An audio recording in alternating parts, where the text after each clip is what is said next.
Brookline School Board for August 26, 2025. Before we get started, I would like to welcome our two new members to our school district to our first board meeting, Chaz and Dot. I would like to also take a moment and just kind of go around the room and introduce ourselves. I know we've all met, but, you know, just to be welcoming, let's go ahead and do that. So, Lynn, can we start with you and we'll just kind of go around? I'm Lynn Powers. I'm here in Brookline, and I'm a new school board member this year. I was elected this year. Heather, I'm Heather Reardon, and also new school board, and we've been in Brookline for 5 years. Welcome, Tracy Perry. This is my third year serving, and it's been wonderful. We live in Brookline, and we have a child in RMMS and CSDA. Johanna Schreiber Halligan. I am in my second year, and my daughter is starting kindergarten. Allison Mannion. I also have I have two daughters, one in RMMS starting first, and one in CSDA in fifth. Hello, Gina Bergskog, Superintendent. Dot Flaherty, new assistant superintendent, 4th week. Hello, Dan Molinari, principal at Richard Mahaki Memorial School. Chaz Miller, principal of CSA. Donna Smith, Assistant Business Administrator at SAU. Excellent. Thank you very much. I appreciate it, and welcome to the party. It'll be fun. Do we have any agenda adjustments for this evening? We do not. Open for anybody else for agenda adjustments? No. All right. We can move on to nominations, resignations, and correspondence. Okie doke. So we've been busy this summer making sure we're ready to go to open. So we don't have to nominate them because you gave me authority to hire. I'm just going to update you. Perfect. So since the June 25th meeting, we hired Ryan Tatara. I've known his name. I just wasn't sure how to say it. For K-6 music, bachelor's plus 15, step 5, for a salary of $53,214. We also hired Renee Rosler for our grade 5 position, bachelor step 2 for a salary of $47,050. And we've hired Stephanie Thornton for grade 5, the 1-year position, master step 1 for a salary of $53,178. And we still have 5 para vacancies in our district. Do you know how they're split up, like which schools? 4 at CSTA and 0.5 at preschool. Okay. And did you say we hired 2 grade 5 teachers? Correct. One was, if you recall, Melissa Leaf resigned, Yeah. and she is working now at the co-op. Yeah. And Bridget Cantone took a 1-year leave of absence, I see. Okay. and so we had a 1-year position, 1-year No, that makes sense. long-term Okay. sub position. Yeah. Thank you. You're welcome. And then I have some correspondence that I'd like to read into the minutes. Dear Chairperson, this letter is to inform you that the Brookline Education Support Staff Association, BESA, desires to bargain a master contract for the year beginning 2026. This information is in accordance with the requirements of RSA 273A3. Please contact Diana Ledoux to set a date for the first negotiation session. Sincerely, Diana Ledoux, BESA President. So that's all I have. Excellent. All right. Moving on to the approval of minutes. The May 28th, 2025 non-public minutes are before the board for acceptance. Is this right? Of the June meeting, along with several others. This particular set of minutes was overlooked. So we are looking for an approval of minutes from us for the non-public on May 28th, 2025. May I get a motion? All in favor? All opposed? Do we have a second? I'm Oh, sorry. she said as so moved. Do I need a second? That's for a that? first, Oh, yeah. just kidding. See, I'm out of order. How about you just say? I'll just second it, and then I'll say Was this May or June? Sorry. this was May 28th. All in favor? Do that again. Excellent. Let's see. And then we have for the June 25th, 2025 Brookline School Board minutes, the following amendments have been offered. Page 3, line 22, to replace "he provided a" with "displayed were photos."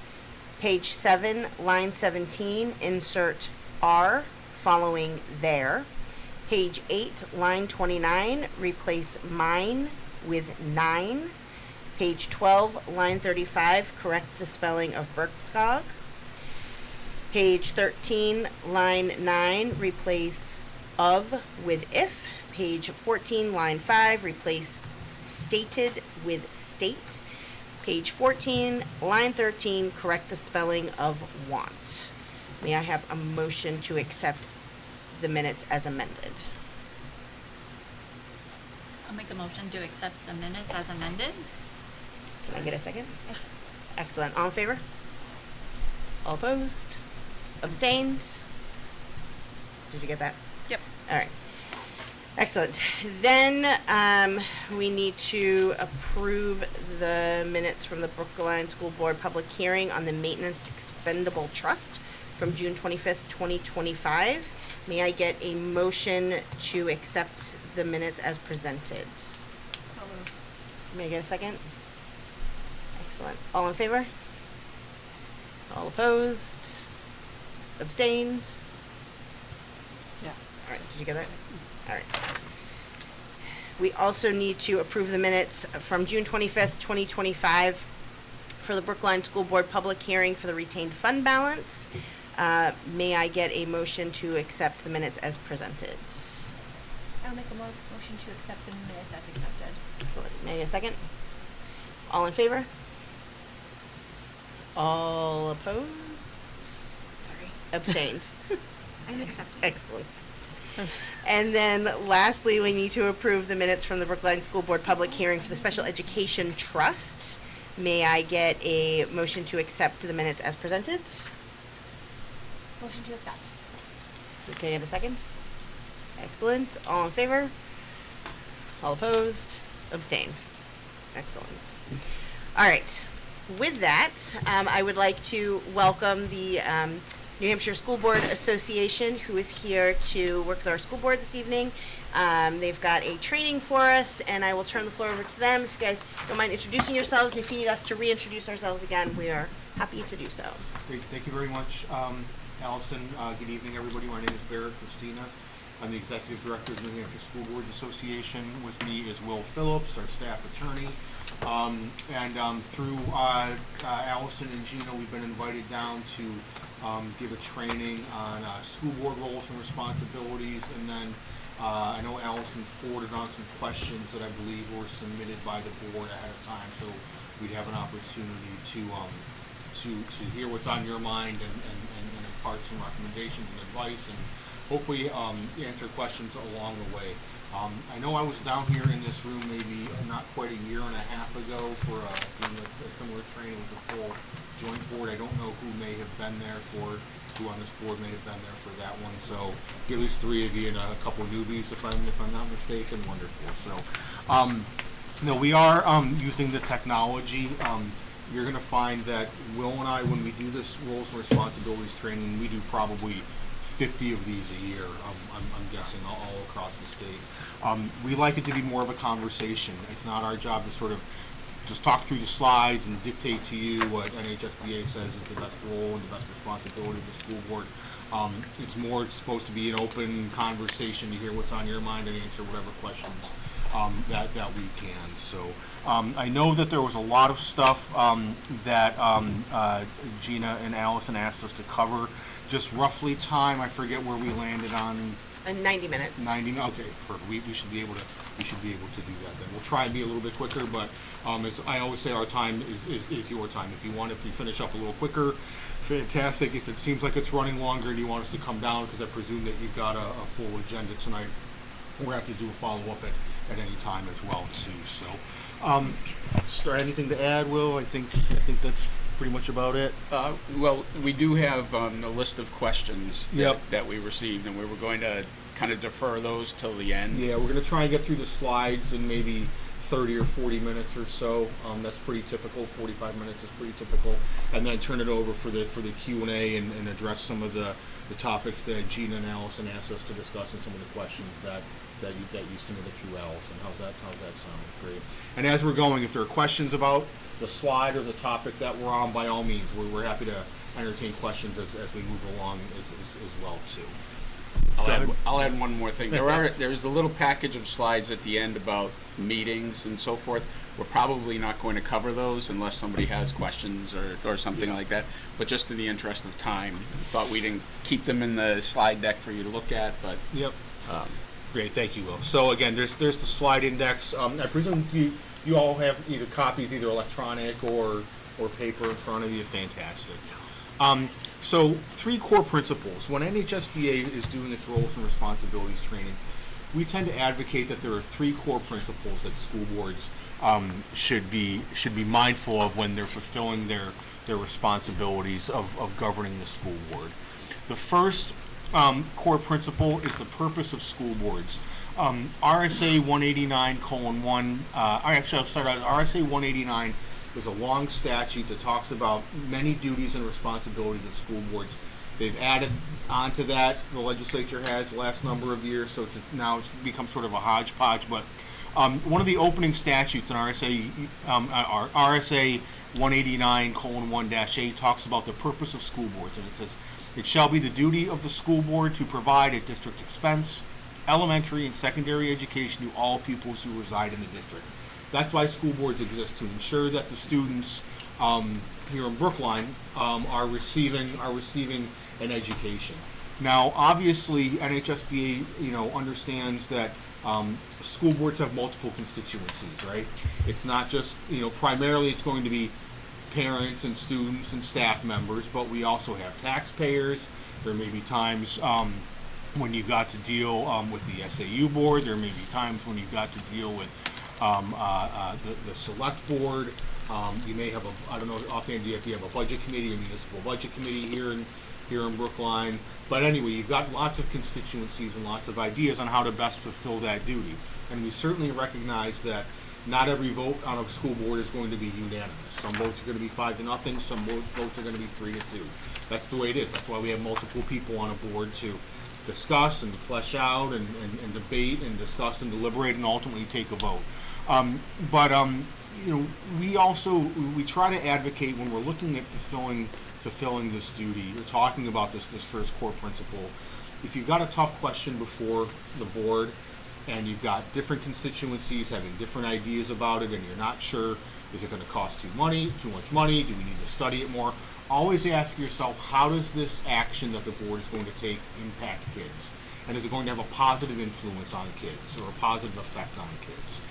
Bearing in mind, we wish we could have the best science lab and we wish we could have the best gymnasium and the best facility, right? And so that's where we're weighing in all the different things from the constituencies. But when you've got a policy before the board, or when you've got, you're looking at an expenditure, or you're crafting your budget, as I imagine you'll be starting up soon, ask yourself, how does this impact kids? And hopefully let that sort of be your driving voice when you're making a decision at the board table. Questions on that? I got it. No questions? All right. The second core principle, collective authority of the school board. So school boards can only act when the 5 of you are together at a duly called meeting at the board table, debating, discussing, deliberating, so on and so forth, right? The meeting's got to be posted, you got to allow public comment, you've got to allow the public to attend, you've got to take minutes. I presume are we doing a live recording or an archive recording at some point? But anyway, the 5 of you collectively at the board table debating, discussing, deliberating about the issues impacting the school district. Nothing in law gives any individual school board member any inherent authority to act on behalf of the board. There are a couple minor exceptions, but they're one-offs that aren't really pertinent to our conversation. That said, the board can delegate certain authority to a school board member. For example, you probably or you may have a policy that talks about authority and duties of the board chair. That's a very common policy that many school boards have. Call the meeting to order, consult with the superintendent on agenda setting, sign certain documents on behalf of the board. Perhaps, need a spokesperson for the school board, if the press were to call or something along those lines. But when you're delegating authority to an individual board member, who's doing that? The collective board, the 5 of you, have adopted a policy. Or there may be sort of one-off limited time delegations of authority. So for example, let's say, the board wanted to write a letter to the editor, and you may delegate, hey, Lynn, I'm going to call on you because you're at the end here. You're a good writer, you're an English teacher, you go ahead and write the letter on behalf of the school board and send it to the union leader or whatever the case may be. But again, that's the 5 of you collectively delegating certain authority to an individual board member. May I ask a quick question about that? Yeah. Does it, in that sense, is it a majority rules delegation of authority, or does it need to be unanimous? I mean, by and large, go ahead, Will. I mean, The only thing that requires a vote that's different than unanimous is sealing of non-public minutes. Majority. So it's a majority vote for everything except for sealing of non-public minutes. which is a supermajority, right? Or It's 2/3. 2/3. Yeah. But one thing I do want to say, just in talking about delegation of authority, the authority is limited to basically things that the board has already decided, or just general board governance. It's not the authority to make decisions on behalf of the board, other than perhaps the agenda setting that a chair does with the administration.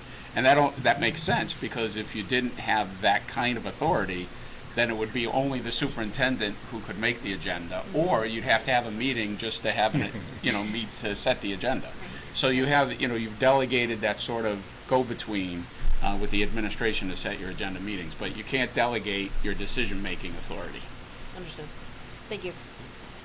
Any other questions? So kind of along the same lines, like if someone were to go to like a hearing at the State House or something and speak, Yeah. correct? Is that acting as the board, or? If the board has authorized you to go speak on behalf of the Brookline School Board, my name is Lynn Powers. I'm here on behalf of the school board. They voted to oppose this bill or support this bill.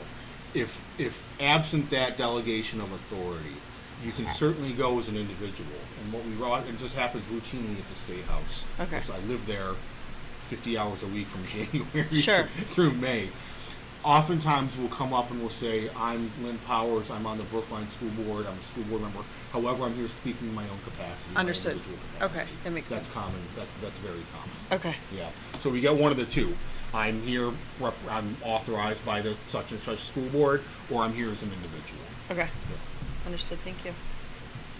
Questions about that? Alrighty. The last core principle, oops, did I press the wrong button? Here we go. Governance, not management. So the school board governs the school district. And by governing the school district, it's the board's job, and I'll come back a little, I'm going to skip around a little bit on this slide. By governance, we talk about policies, vision, goals of the school board, helping fulfill them through oversight of the administration. But the red language there in the middle of that slide, we try to get across to our boards whenever we're doing the training.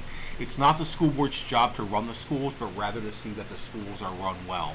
And we do that through policies, oversight of the administration. Most of the board's functions are legislative, meaning you're acting almost as a legislative body, not in the town sense, but sort of in the state sense. What does the New Hampshire legislature do? They adopt laws, i.e. policies, right? And they adopt a budget. And well, here the voters adopt the budget, but the board has budgetary responsibilities that we talked about in a couple other slides as well too. That's governance. Strategic planning, 30,000-foot view, policies, oversight of the administration. The superintendent, on the other hand, manages the school district.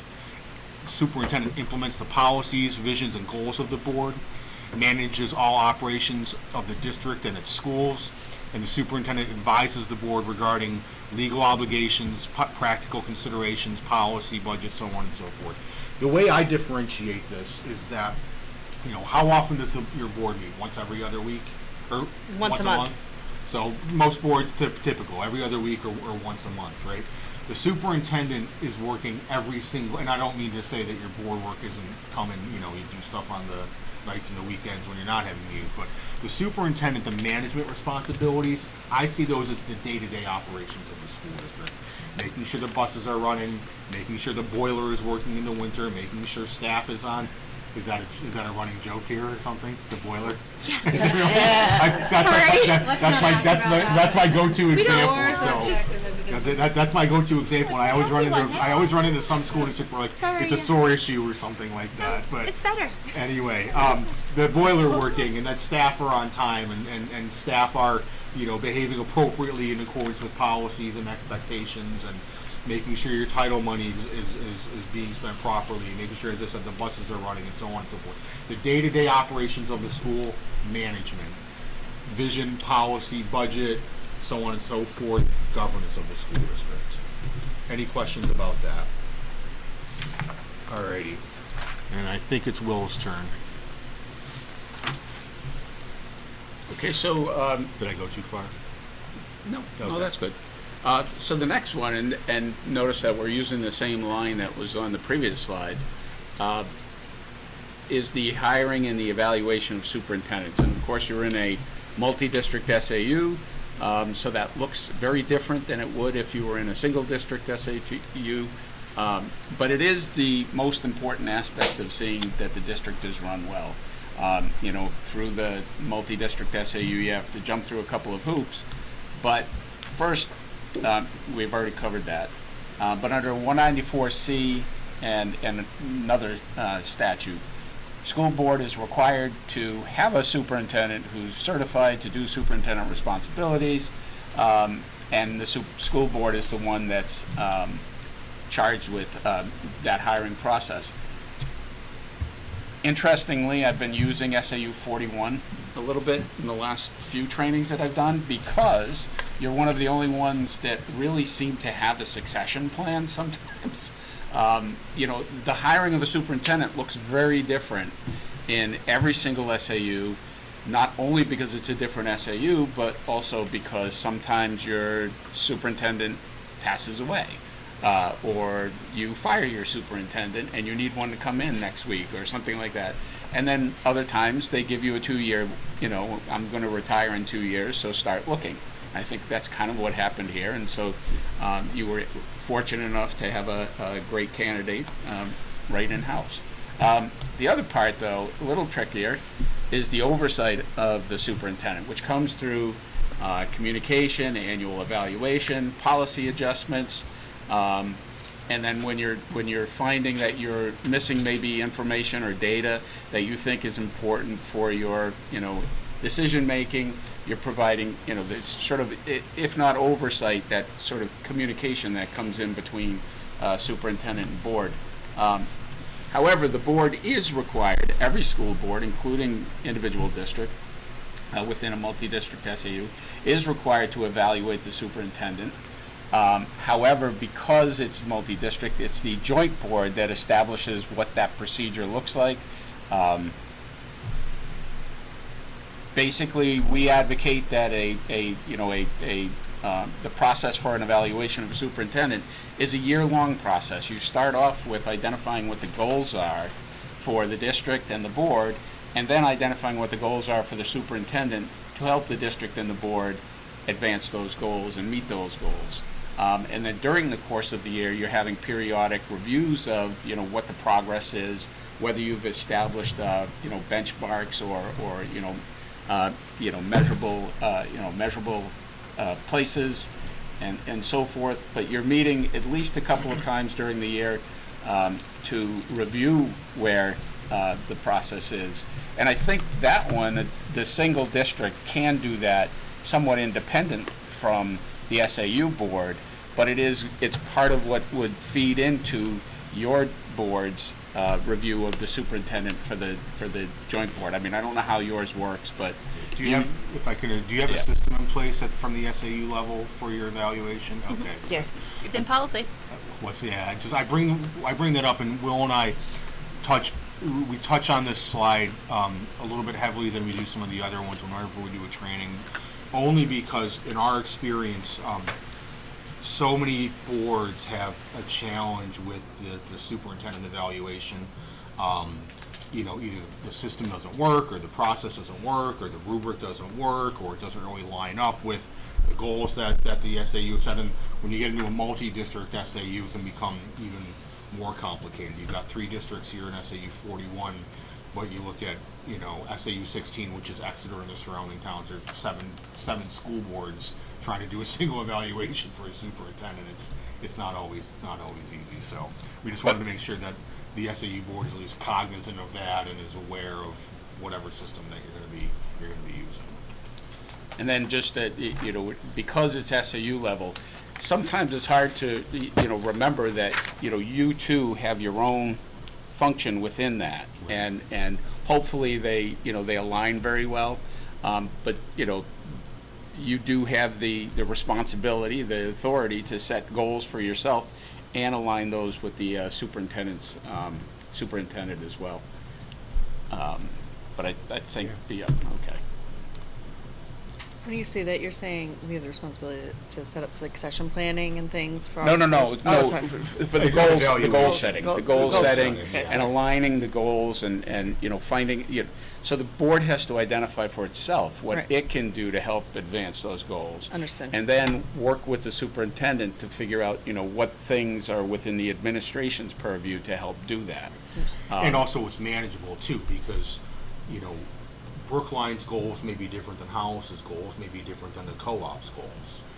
That's a lot to put on the plate of one superintendent. So there needs to be communication from the get-go as to what Hollis wants, what Brookline wants, what the co-op wants, and what Gina can reasonably handle in a day's time, 6 months' time, a year's time. So this next slide we don't really spend too much time on. It's just some references if you're looking for duties and responsibilities of the superintendent. You'll find that especially in 194C4, if you look at that, and within the resource package that you have that's called roles and responsibilities, that statute 194C4 is reprinted in full, as are the two the two Department of Education rules referenced there as well, which first one is duties and the other one is substantive duties of superintendent. And if you look at those, you'll see that really turning the lights on and off is within the superintendent's responsibilities. She doesn't do that. Well, she just did. I just saw her walking. Might have been the fan or I something. can handle that one. But she is responsible for overseeing the person who is responsible for doing that.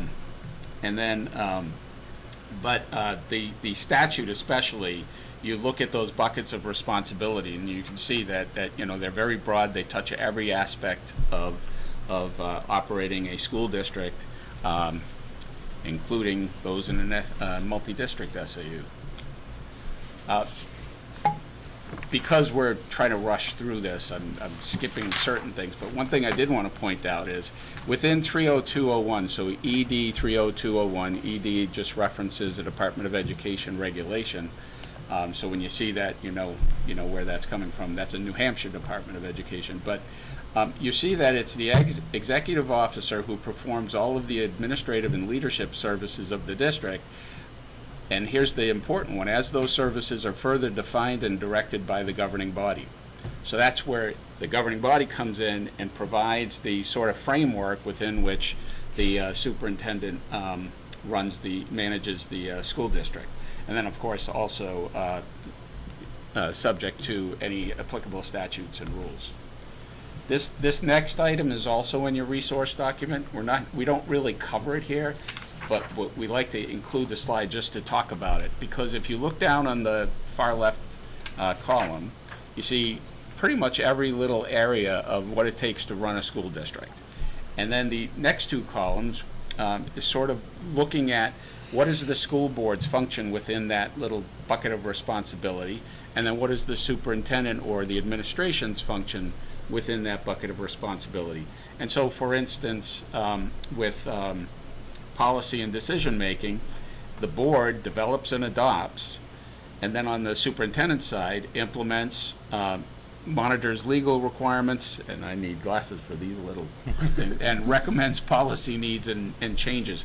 So one of the things that we didn't point out a couple of slides ago relative to the governance versus management is the superintendent also has not just doing the bidding of the statutes and rules and policies, but also advising the board of legal requirements and then things that administration needs from the board in order to manage the district. So occasionally, there may be a policy adjustment that needs to happen. So the board, with great intentions, and you can blame me, but with great intentions adopts a certain policy, and you try it out for 4 or 5 months and maybe it's not working, so needs to be tweaked. That information, you're not going to hear that. You need to hear that from the superintendent, or the legislature changed something, and yes, we are going to tell the board, but it's the superintendent under 194C4 who's responsible for making sure that you are aware of it and the district is aware of the legal responsibilities. But when you look at these general, they're really general. They're not overly specific, but by policy, the board can shift the line sometimes from one side to the next. So if things are working really well and your meetings are going too long and you're spending a lot of time just doing routine things, you might loosen a few things policy-wise. Or if things start to go wrong, you might need to tighten policies. Whether they're, so just, create more oversight that the board has over the administration when things aren't going right, but not spending a lot of time, looking at what they're doing when things are going well. I'll handle the policy stuff. Yep. Alrighty, so you've heard us say quite a bit tonight, talking about school board policy. We advocate that the board, one of the board's primary functions, if not the primary function, is policy setting. School boards, just by their inherent nature, are policy setting boards. That's how you govern the school district. You've seen your policy manual, I presume. How many policies are in there? A couple hundred probably, and that's pretty typical. We have our NHSBA sample policy database. It's probably 400 or 500 sample policies in there. We've got about 75 or so that are required by law, probably another 100, 150 that we categorize as quote-unquote recommended, and then the rest we have are optional that we keep on file in case a school board calls us and says, do you have a policy on X? But why is policy so important? Well, it expresses the guidelines and philosophical statements which chart the district's course of action. It advises students, families, staff, and the larger community of legal and district requirements, expectations, opportunities, procedures, and so on. And it creates a framework within which the superintendent manages the district and staff discharge their assigned duties. The other reason that we don't have up there, and maybe make a note of this, well, maybe we add this to the slides moving forward, is, well, we always tweak this. It adds a level of institutional stability to the school board as well too, right? I'm going to talk about some of these purposes as well too. So, guidelines and philosophical statements. But some of them are philosophical. Some of them are more direct. The superintendent shall do something, or the student shall do something. Students shall not have a cell phone on school campus during the hours of 7:30 to 3:30. Right. You and every other board this week. But the one that I like to talk about is primarily is the one in the green, advises students, families, staff, and the larger community. When you think of school board policies, kind of when we talked about all the constituencies that school boards have to answer to, right? Budget committees and parents and students and staff and the select board and whoever else. If I were to ask just, an average school board member or an average person on the street, who do you think your school board policies impact or are directed to? What are they going to say? Staff and students, right? But we know we have policies that address responsibilities of parents. We know we have policies that deal with the community at large. I presume without knowing that you have a policy about visitors to school, right? They got to check in, they got to sign in. Some places they got to show an ID. SAU 16, their SAU office, they take your driver's license and scan it, right? Yeah, and then they give you like a little sticker with, I think, a photocopy of your driver's license. So everybody's got their own protocols. During COVID, we didn't let anybody in the building that didn't have a mask on, right? Those were policies that whether it was a vendor, it didn't matter who it was, you know? Anyway, policies impacting the community at large.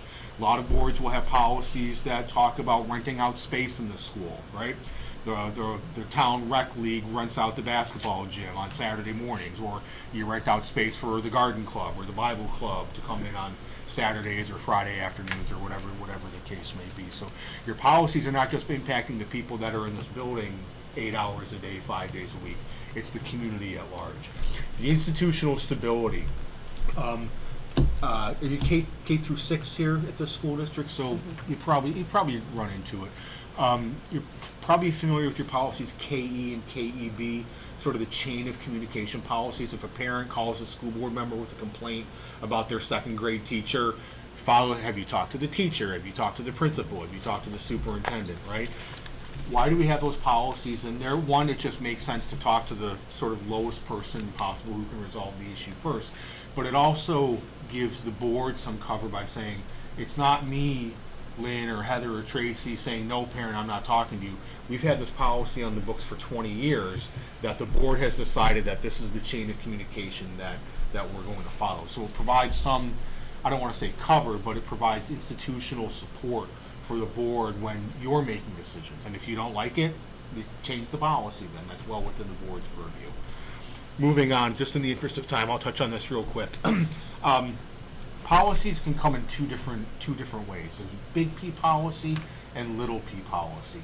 Big P policy, the policy that goes in your handbook. Policy ABC, policy BCD, policy XYZ. It's got a code, it's got a title, and it's organized in some cohesive manner in your policy manual. Big P policy. However, the board is making many policy decisions at every meeting that stand outside of your policy manual. For example, the board might want to go under strategic planning. That would be a policy decision, a lower P policy decision. Your budget is a fiscal expression of policy. Are we going to order new band? Are we going to buy new band uniforms this year? Or are we going to buy new football uniforms this year? Are we going to redo the baseball field, or are we going to fix the roof? Those are all policy decisions that just have a fiscal impact. So a lot of decisions that the board makes are going to be little p policy decisions that still have just as significant effect as your big P policies as well too. Are there any questions about that? Go ahead. Do you have anything to add to that? No? No, I think it lends itself pretty well to, the policy this one here. classification. Yeah, I'll do this one. Yeah, I'll cover this real quick. So Okay. I think I mentioned we've got policies that are categorized by P priority / required by law. About 75 of those between both state and federal law. Most of those are state law. Many of those are found in the minimum standards. Department of Education Rule 306 that underwent significant revisions. I think those became effective last December, if I'm not mistaken. How many policy requirements in there? Dozens? It's actually a few less. I think it's used to be 26. I think it's 23. Yeah, 23. Within 2 one. dozen policies within there as well too. A handful spattered across a number of numerous statutes, and then how many federal policies? 15 more than that? 20 maybe at this point? Yeah, Either way, about 75 yeah. required by law. And then the recommended policies, oftentimes where the policy is required by law, the Department of Education or the state statute will say the school board shall adopt a policy on X. All right. Other times, especially throughout the statutes and the Department of Education rules, it won't direct the school board to adopt a policy, but it will say something to the effect that the school district shall do something, or the school board shall do something. So that's where our recommended policies come in. It's not a legal mandate, and some of them relate to, and some of the other ones that we recommend relate to best practices, sort of your own board policies about agenda setting, about handling right to know law requests, so on and so forth. And then I talked about the other policies that are optional, that there's no policy required by law. For example, dress code, as Will has it up there. Nothing in law that requires school boards have a policy on a student dress code, but most boards do have a policy on a student dress code. When you, going back to the big P and the little p, would Yeah. you say that the optionals are the little p? A little bit of both, yeah. Okay. It's a little bit of both. I mean, it's a big P in the sense that it's going to be coded in your policy Yeah. manual, but you also get to, there's an expression of a little p policy based on what your board wants to do with that dress code policy. Your board may have one dress code policy, the co-op may have because they're dealing with middle schoolers and high schoolers, may have a completely separate policy. That's an expression of a little p policy, yes. And are there any restrictions or exclusions that we wouldn't, as a board, we wouldn't be able to put in Yeah. our policy handbook, either because they don't fall into something that we could do as optional? Yeah. Wait, yeah, let me. Go ahead, that's a, So, Yeah, just to, so if the board is creating a document that it intends to be a standing policy or directive, or, you know, whatever you want to call it, that would be a big P policy. The little p policies are just the decisions you make at every meeting that are not intended to get a code and a little, alphabet soup thing and put in your manual. So the question was, are there things that shouldn't go in the manual? Yeah, so, yeah. or are the question, there are things that shouldn't or things that are prohibited? Both. Yes. You might get two different answers. Right, Yeah, right, so right. I I'm mean, not like, if we wanted to, I don't know, give gummy bears to every board member, every student, like, you know, those types of decisions that maybe we all want to make to keep that institutional, like, knowledge going forward, that, you know, if it's something that we do just because we do it, do Yeah. those have to be codified, I guess? So if, that's where the optional policy comes in. So whenever you know, if the board feels strongly enough about something that they want to create an institutional law, the law of the district is you can't put chewing gum under the library tables, right? If they wanted that to be a standing policy, then yes, you could put that, make a policy, and I would suggest that if you do that, give me a call and I'll give you a code.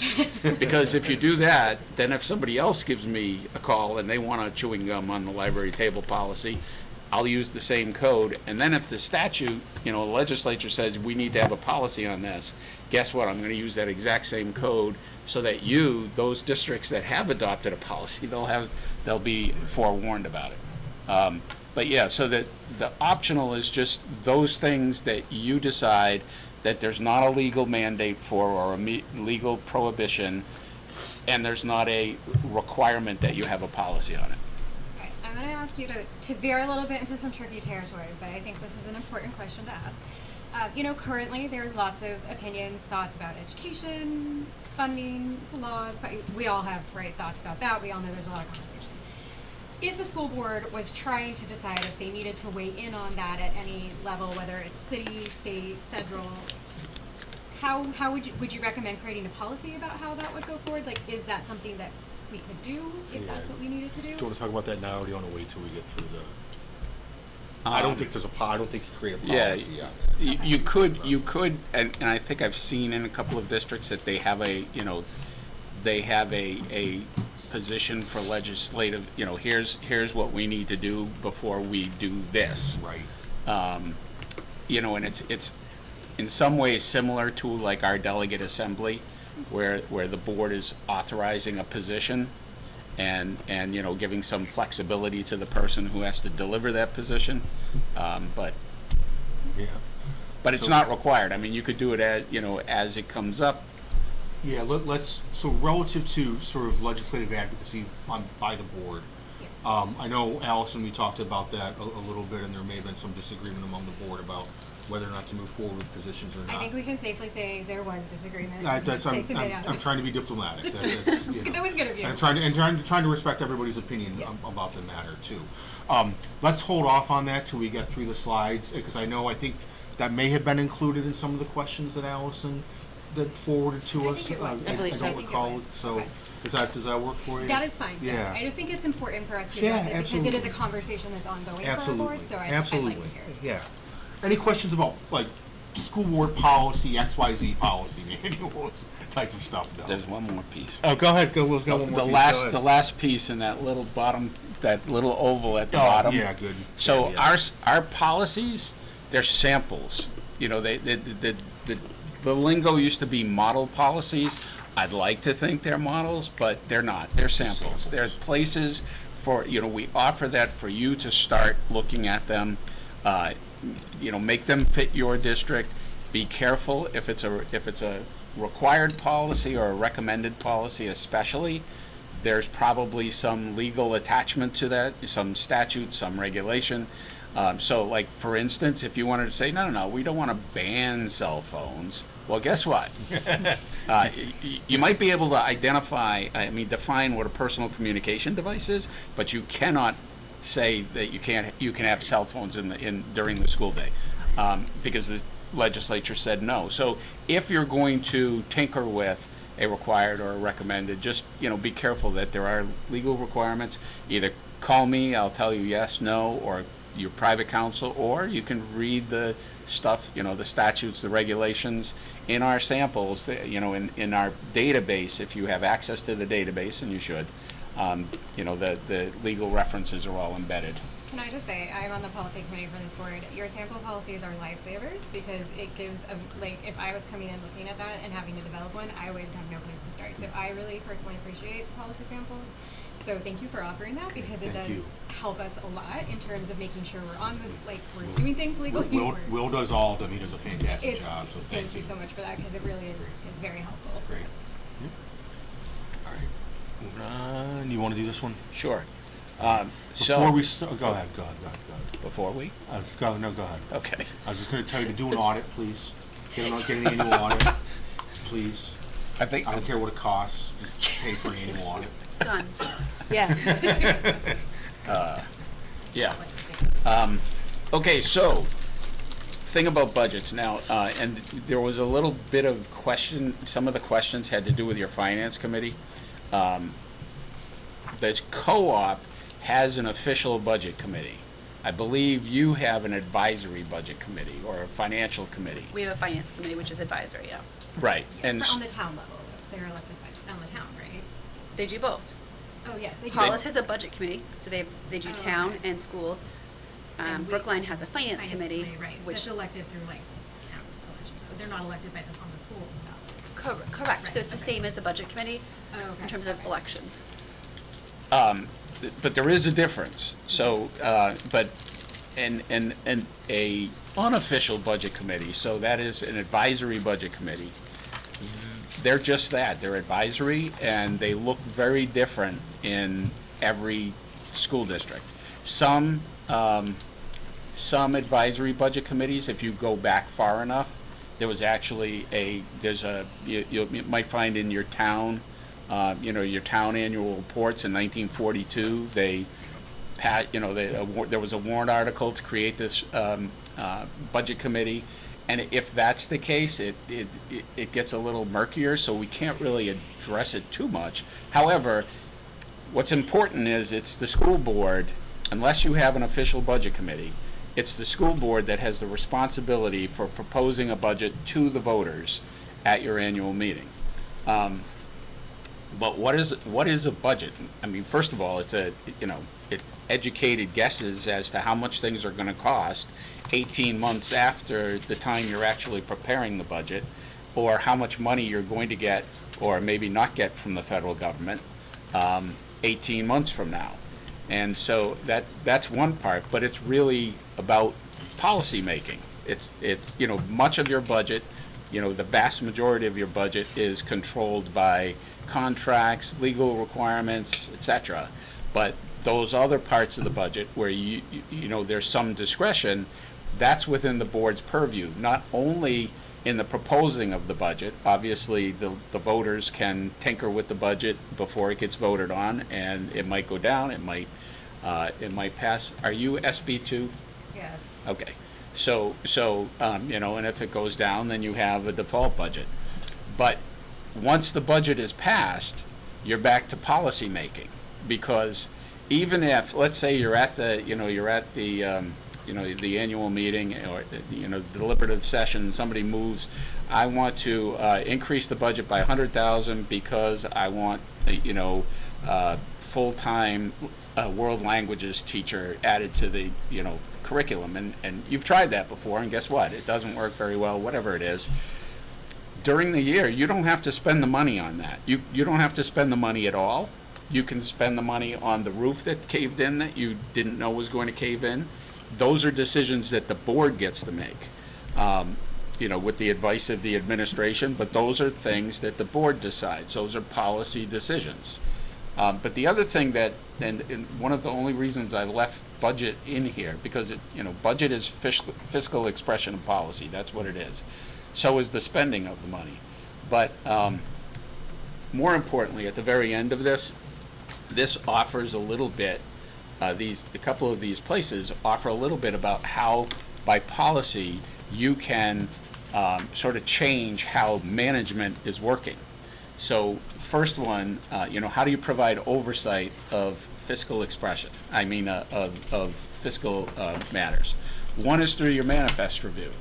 How do you, does the full board do manifest review? No, we have manifest No, signers too. Another place where I talk about SAU 41 is, I'd go into I used to represent Brookline a long time ago, but I go into the SAU office and there's a little table. I don't know if they still do it this way. They probably don't. But anyway, they had these big books, and at any given time you'd see a board member from one of the 3 districts, checking off the manifest.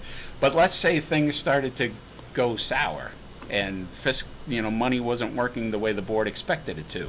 Well, the board can require that the manifest review be done by the whole board, and it could either be done outside of a meeting, one person at a time, like it happens now, or it could happen at a meeting. Not a great use of time if things are going really well. No reason to take that time at your board meetings, but it is a place where the board, not feeling comfortable with the way things are going, decides to provide more oversight. Another one is in line item transfers. So on your DRA form, there's lines which are different than the subcodes in your own internal accounting system. So it's not the 800 or 900 lines or so. I think there's 50 or so. That line has a certain amount. On your DRA form, after your annual meeting, after the annual meeting approves the final budget, there's a set of lines, and if you need to spend money on a line that you've run out of money for, you have to move money from another line. Well, where that change comes from is something within the board's prerogative. So, number one, you've got that choice between which line to move it from, but number two, you've also got a policy. It's DBJ, and DBJ is how, what is the process for making a line item transfer. Our sample, and I can't remember what yours says, but our sample says that if it's below 5,000, then the administration can make it without having to come to the board first, because the policy is your approval for things up to $5,000. And then the administration reports it to the board, and the board at that point can say, no, don't take it out of that line, take it out of this line. So you've got, again, that adjustment authority. Our amount is 5,000. We haven't changed that in like close to 20 years. So there are some, I think the highest I've seen, it's 50,000. And then there's a couple of districts it's below that. I mean, one district has like 40 kids, so theirs doesn't need to be 5,000. But that's a place where, the board could say, we really don't need to spend time at meetings doing this. Why don't we raise the number? Or, we had one district before I was there. I was representing the district. He was the one having to deal with the board member, but she just thought that all of them should be pre-approved by the board. So anyway, so you've got that flexibility. So the point of this was, it's showing where the board has authority to move the parameters or restructure the parameters and framework for how the administration works. And that's true with almost every single one of those little buckets that was on that matrix that we didn't spend time on.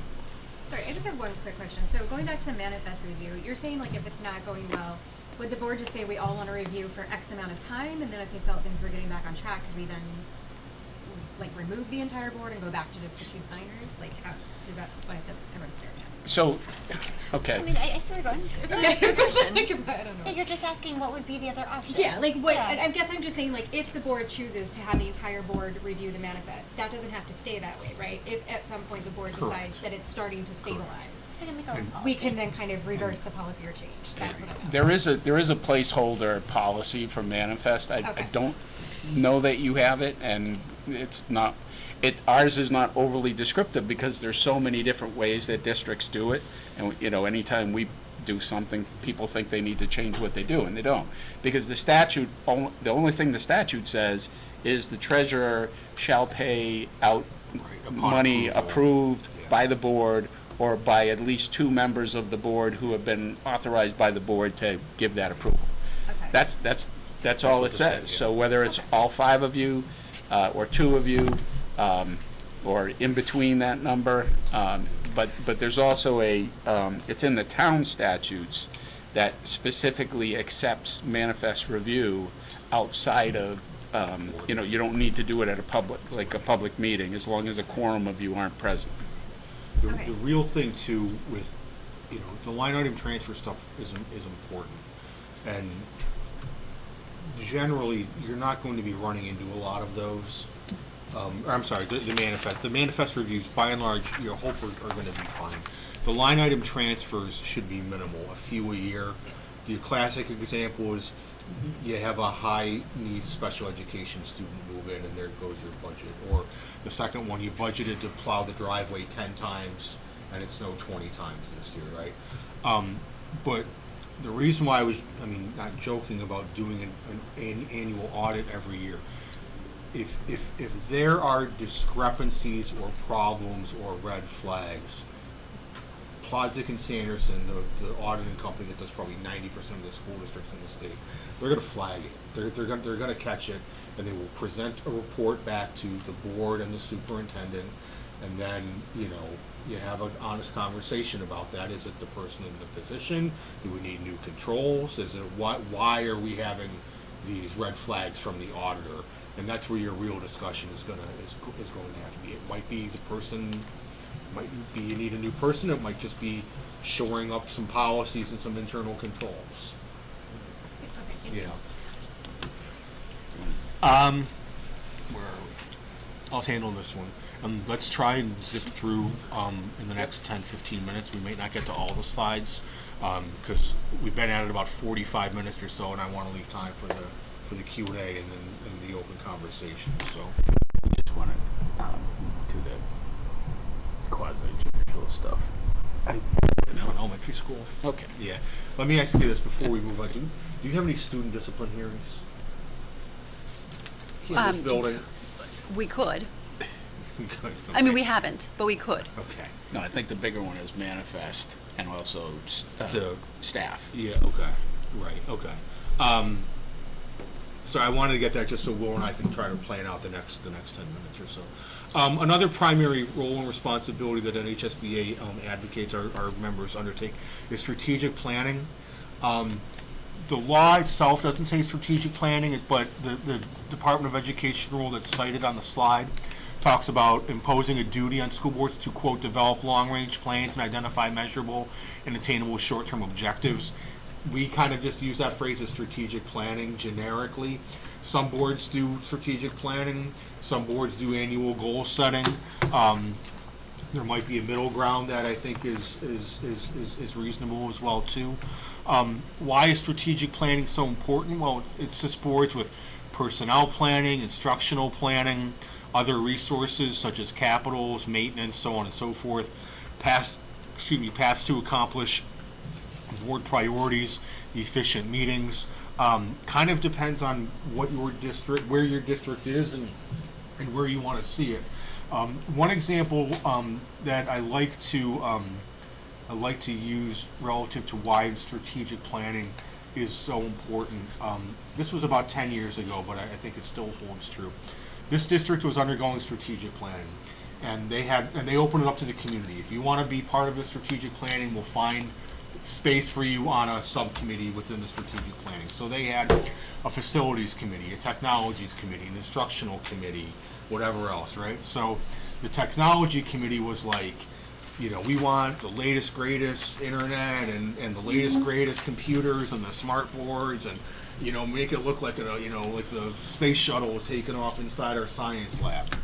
The facilities committee saw that and said, yeah, that sounds great, but our building is like 100 years old, and we're really not certain that we can run all that technology in a building have space for a rocket that's 100 years old, still running like copper wires and whatnot. So anyway, it was like, so that was the moment when everybody in the community and on the school board was like, yeah, I think we need to have a talk about some of these things and see where there might be some meeting of the minds and what we can reasonably accomplish. But do you have a strategic plan here? Do you do annual? You do have a strategic plan? Yes. Fantastic.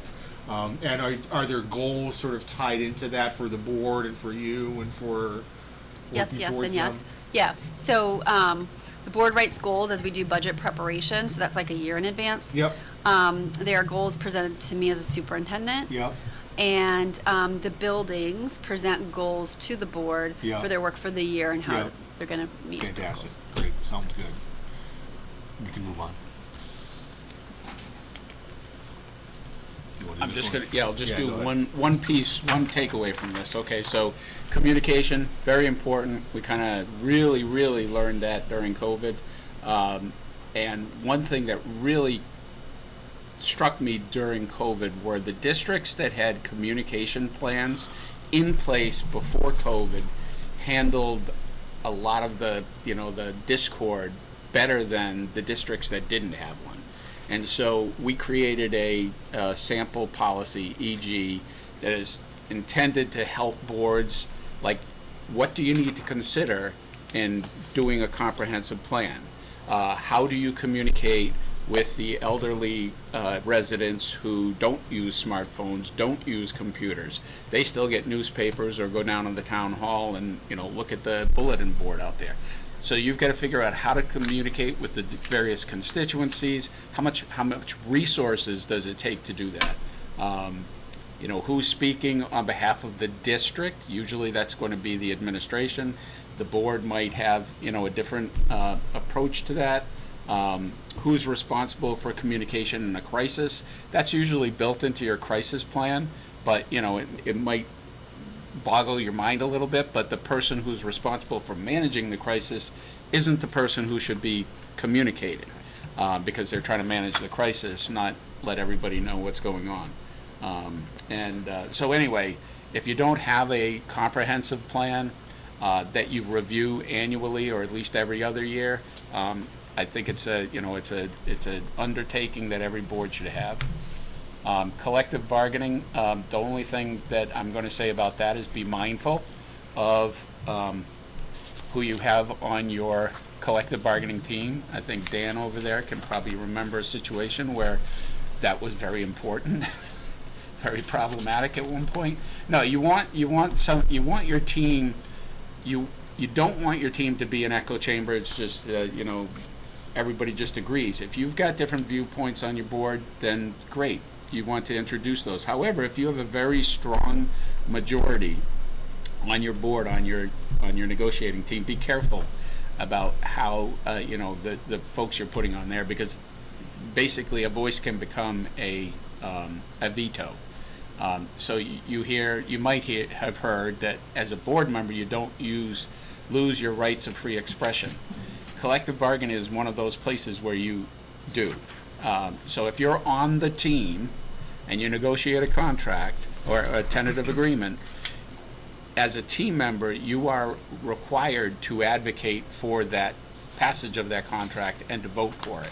So you can't just say, you can't yeah, I signed off on it, but I only did it because I wanted to be done with this and I was getting tired of, meeting right before Christmas. So anyway, that's one of the places. The other place, by the way, the other key place is non-public sessions. If you don't get to talk about what happened in there. Anyway, those are the places, the two biggest places where you lose your rights of free expression. So you're basically saying that if one of us is on collective bargaining team, and then we bring it back to the board and then we vote against it, that would not Correct. be. The board can. You can't do The that. board can. But the, But like you individually as The the one. team Yes, okay. member Correct. cannot. Yeah. So you 2 board members on the team, the ratification vote could be 2 to 3 fails. That's okay.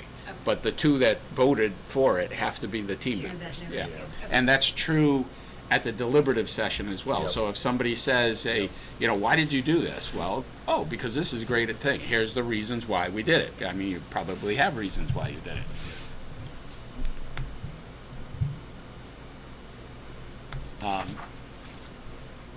This is probably a good one to have.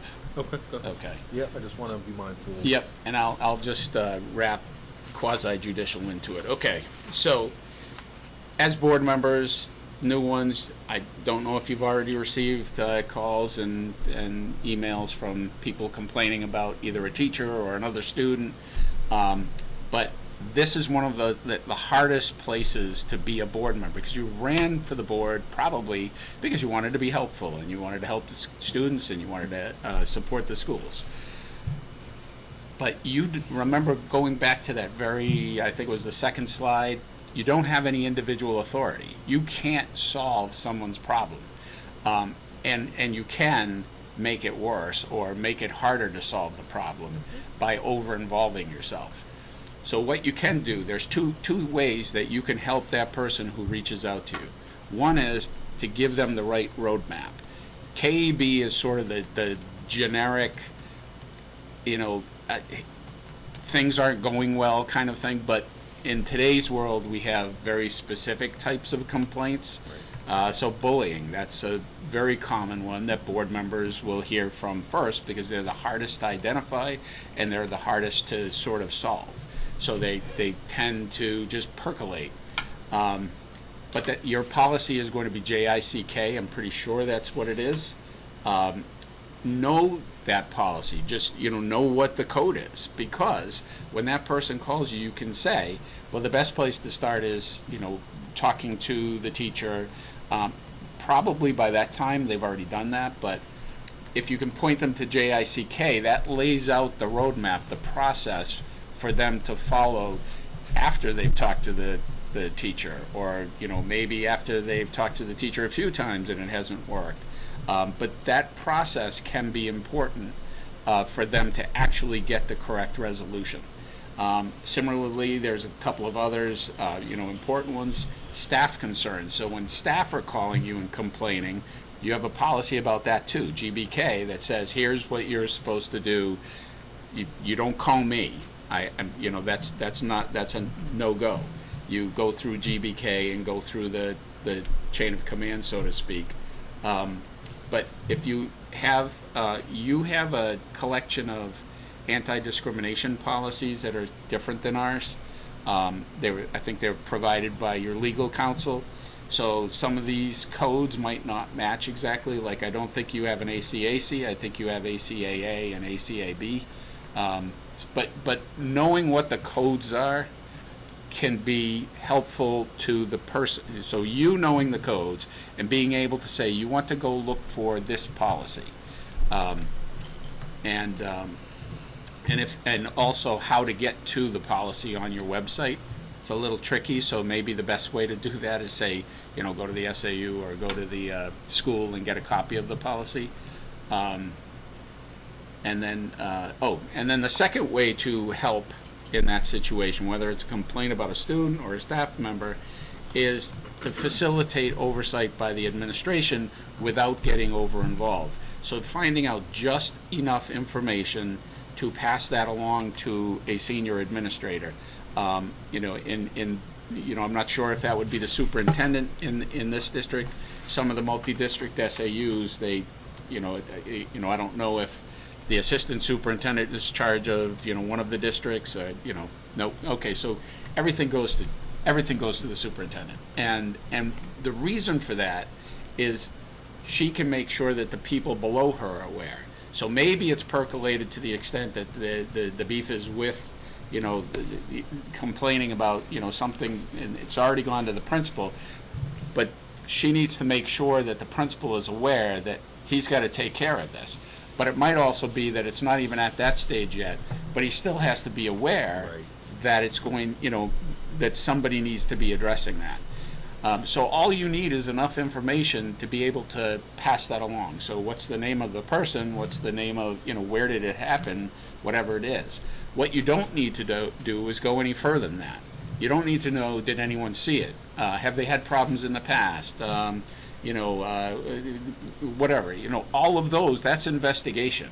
Right. And you don't need, not only do you not need to investigate, it's outside of your authority, and you can actually cause real problems by over-involving yourself.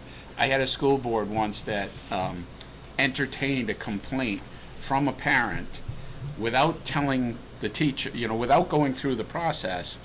When we finally got to a dismissal hearing, the whole board had to recuse themselves because they had over-involved themselves. And let's just say that cost a lot of money to have to, go through that process. So and it caused a huge slowdown in the process. So just being aware of, where your roles are is important. So I think I don't. Questions? Just Go one ahead. question. This is a great roadmap for, I think, individuals.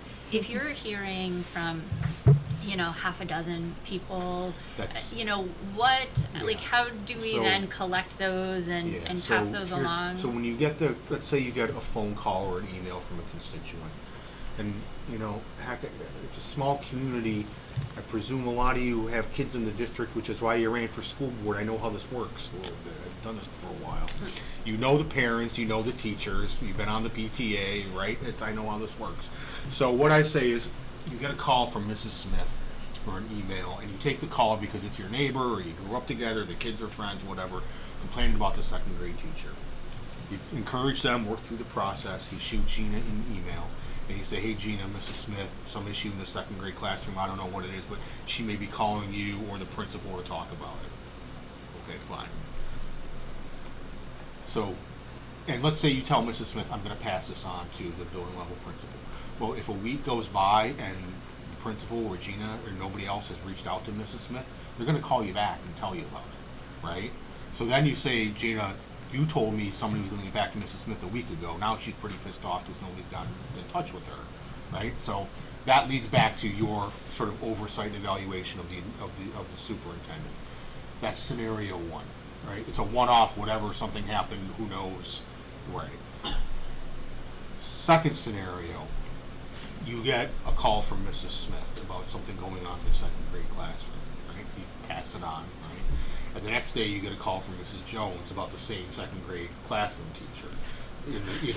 That's when you get on the horn and you say, Gina, I don't know what the hell's going on in that classroom, but I've gotten calls from 10 parents about that second grade classroom. Something needs to be done about it.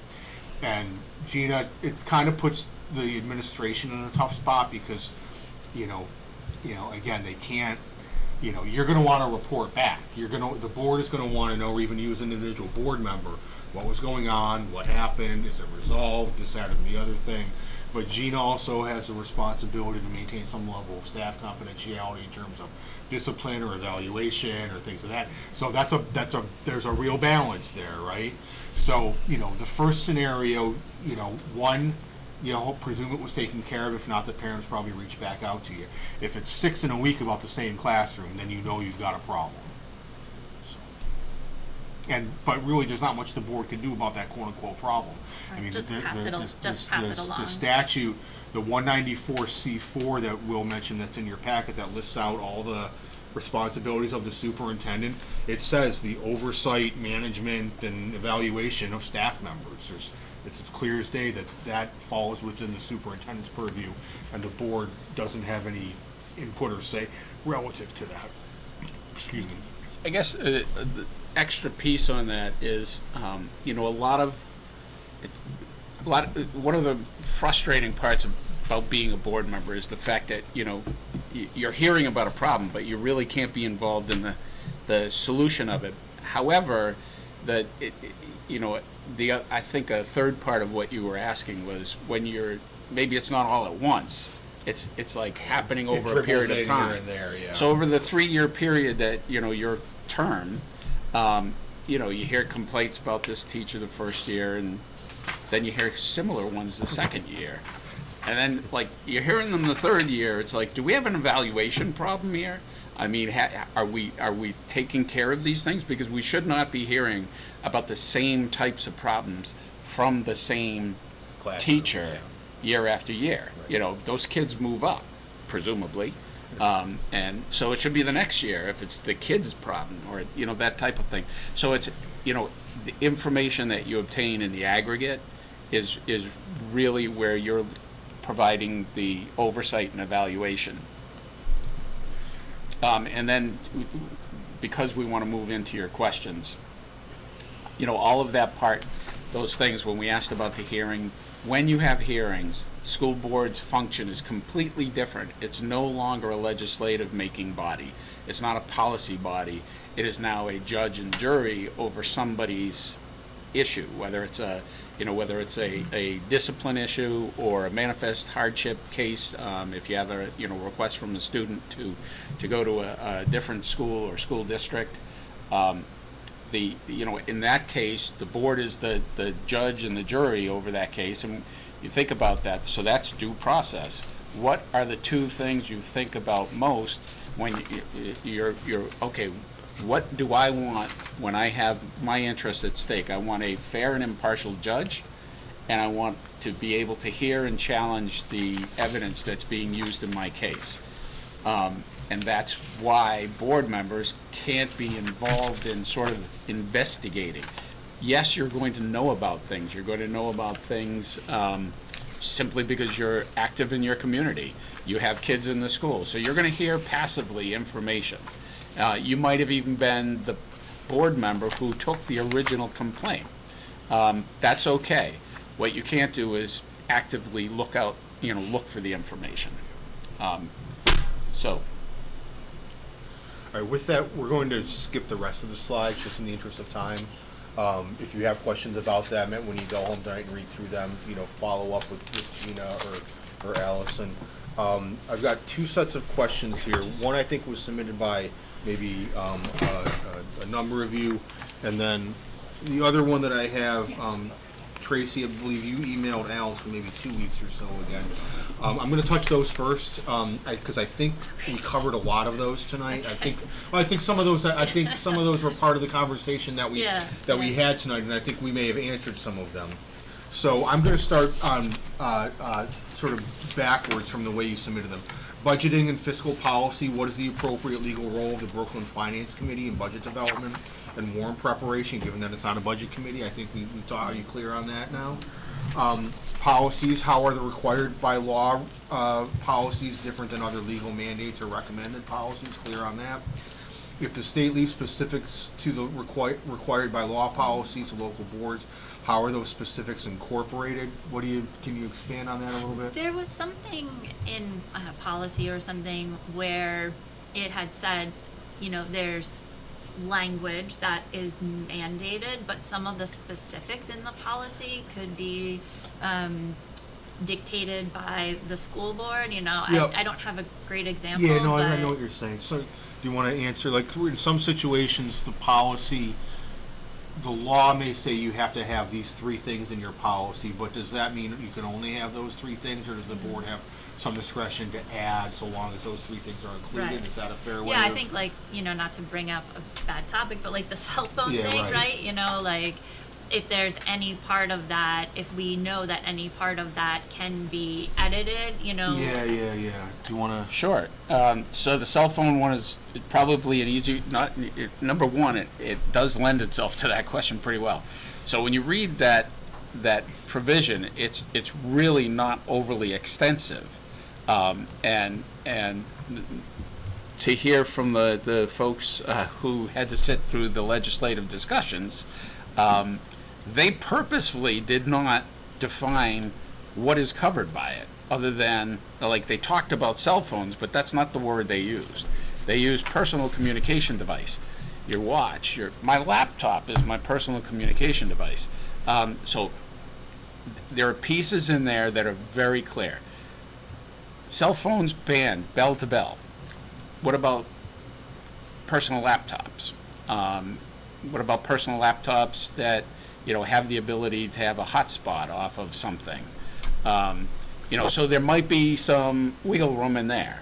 But the first answer to the question is go read the statute, or you can, like I said, you can call me, you can converse with your, the board can converse with its policy committee or yeah, whatnot. right. But even that bill, it doesn't say, okay, so what are the consequences? Who's going to enforce it and oversee it? Is the board going to do anything to maybe, introduce the problem, the ban into the school? Some schools use, what are they called, yonder bags, yonder bags. So, I've seen like teachers with the little shoe things you hang on the back of your door. So there's lots of pieces in a policy that are left to the board to decide. So when you look at my sample, there are pieces like I didn't cover yonder. I might have even mentioned them, but I don't think I put it in there. But consequences. So what are the consequences? Well, I only put 2 in there, and they had to do with take the phone away and then call the parent. Discipline, the law is silent on discipline. That's wholly within the board's purview. Right, and then the rest, in the sample policy, it says it's going to be addressed in this code of conduct. And partly, I've seen another district that they took parts of the policy, but then they put a whole thread of, here is how the I just don't like putting consequences in 5 different places. Just, put them in the one place. But anyway, so when there is a policy that has legal standards, or it's required or it's recommended because there's a mandate to do something, or a prohibition, students can't bring guns to school. The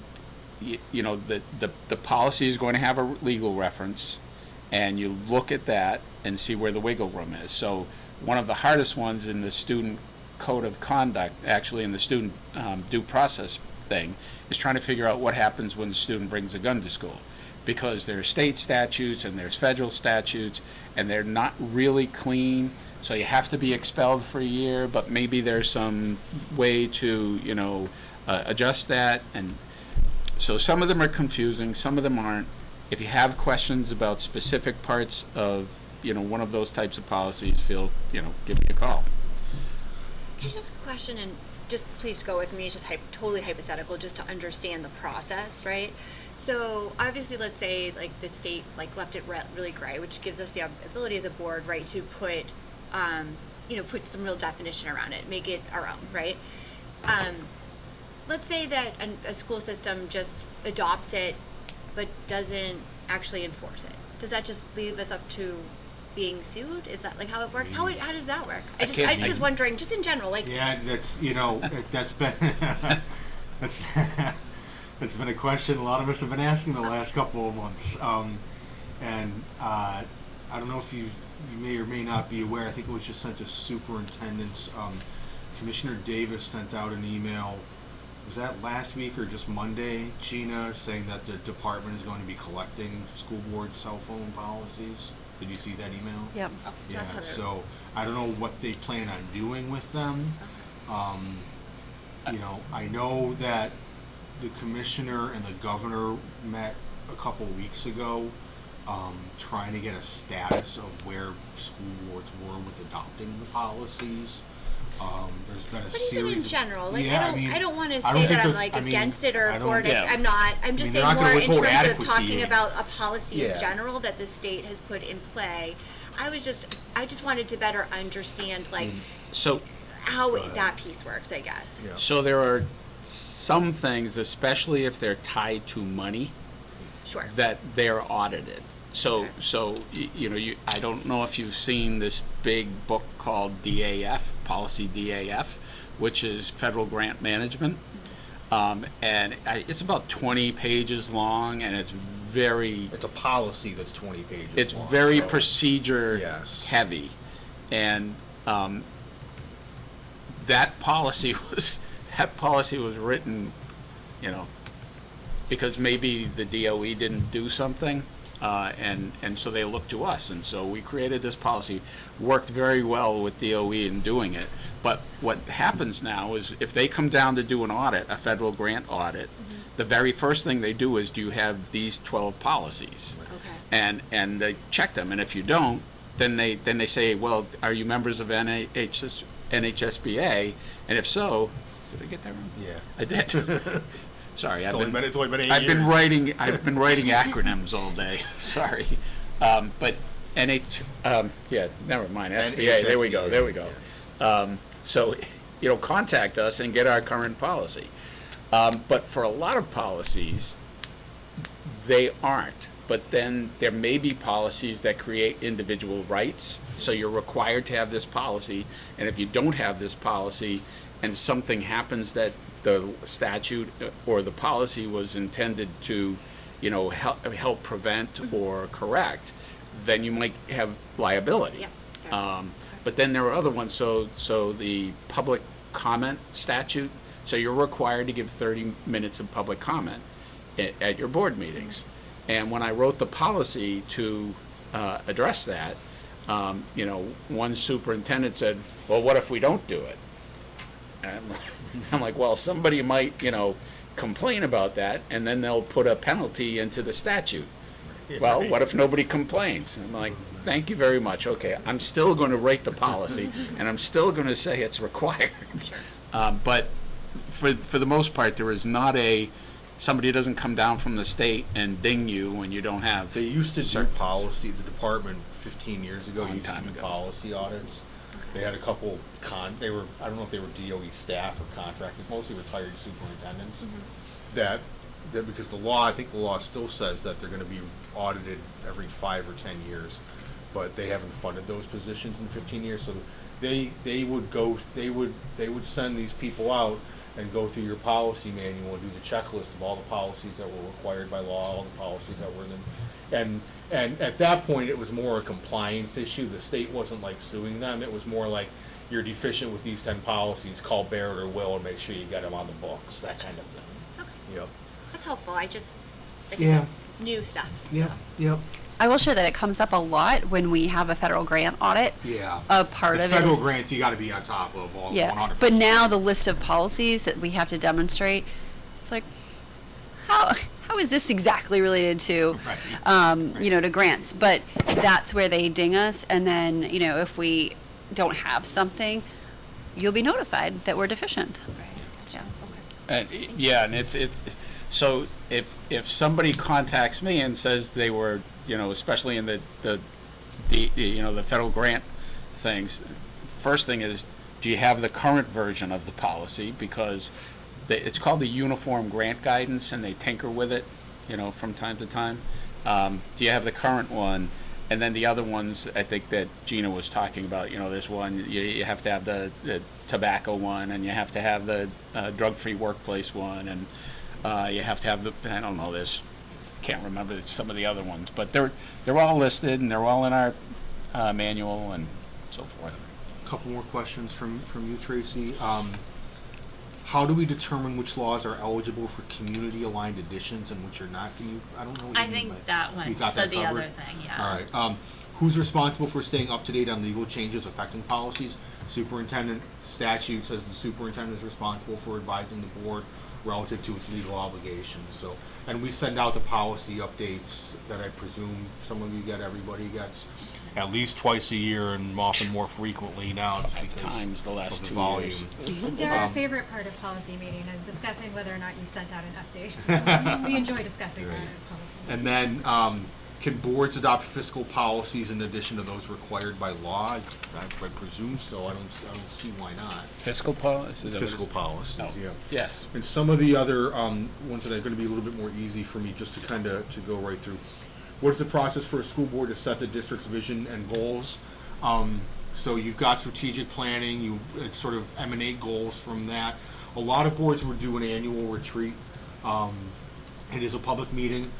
Some boards will do them sort of out of town or off site, if you will. Not that you're hoping nobody will show up, but sometimes it's a little bit more of a comfortable setting. You know what I mean? Where you can have 3 or 4 hours not sitting on a board chair like this. I've seen some boards will do it You know, on a Saturday morning and somebody picks up a box of donuts and whatever else. I've seen other boards do it on maybe like a Thursday or Friday night starting at like 4 o'clock if you can find the time and order pizza and whatnot. And review the strategic plan, review the goals. Are they aligned? You know, some of that will come from sort of board history. Some of that will come from your administrative team as to where you are with the strategic plan. Best recommended steps for board-led strategic planning, including how to set measurable objectives and involve stakeholders effectively. My preference, and not to step on the work that the SAU 41 or the Brookline board may have done previously, is you know, we think hiring a consultant is best advised.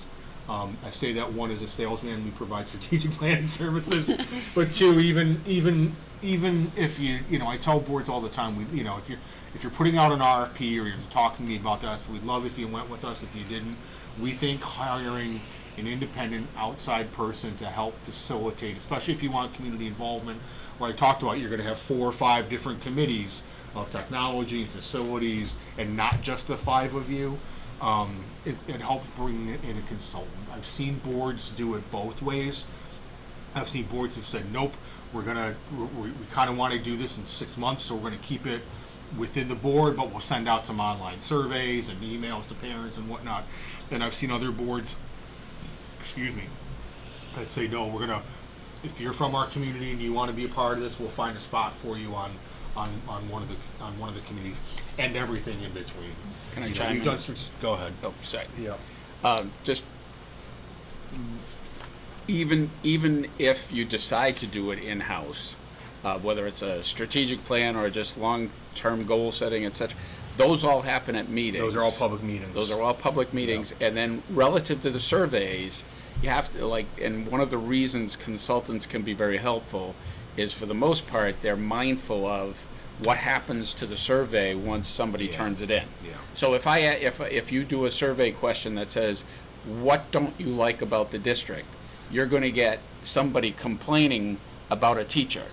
And that is going to be, you know, that document it didn't go the way it was supposed to go. It was supposed to come in the form of a complaint. But now you've got this, you know, sitting in front of a committee.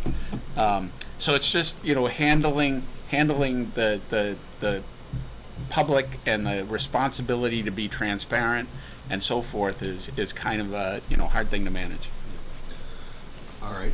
What are the best practices for legal recommendations for new member orientation, annual board self-evaluation, and maintaining governance continuity amid rotating board terms?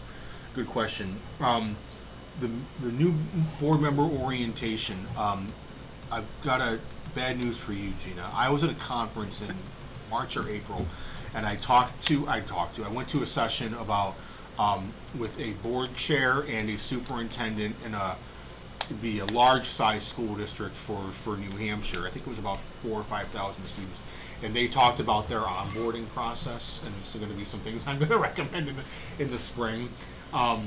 You know, I mean, I think it's important for board members to be given a packet with not the entire policy manual, but, you know, a half a dozen of the important policies relative to board governance.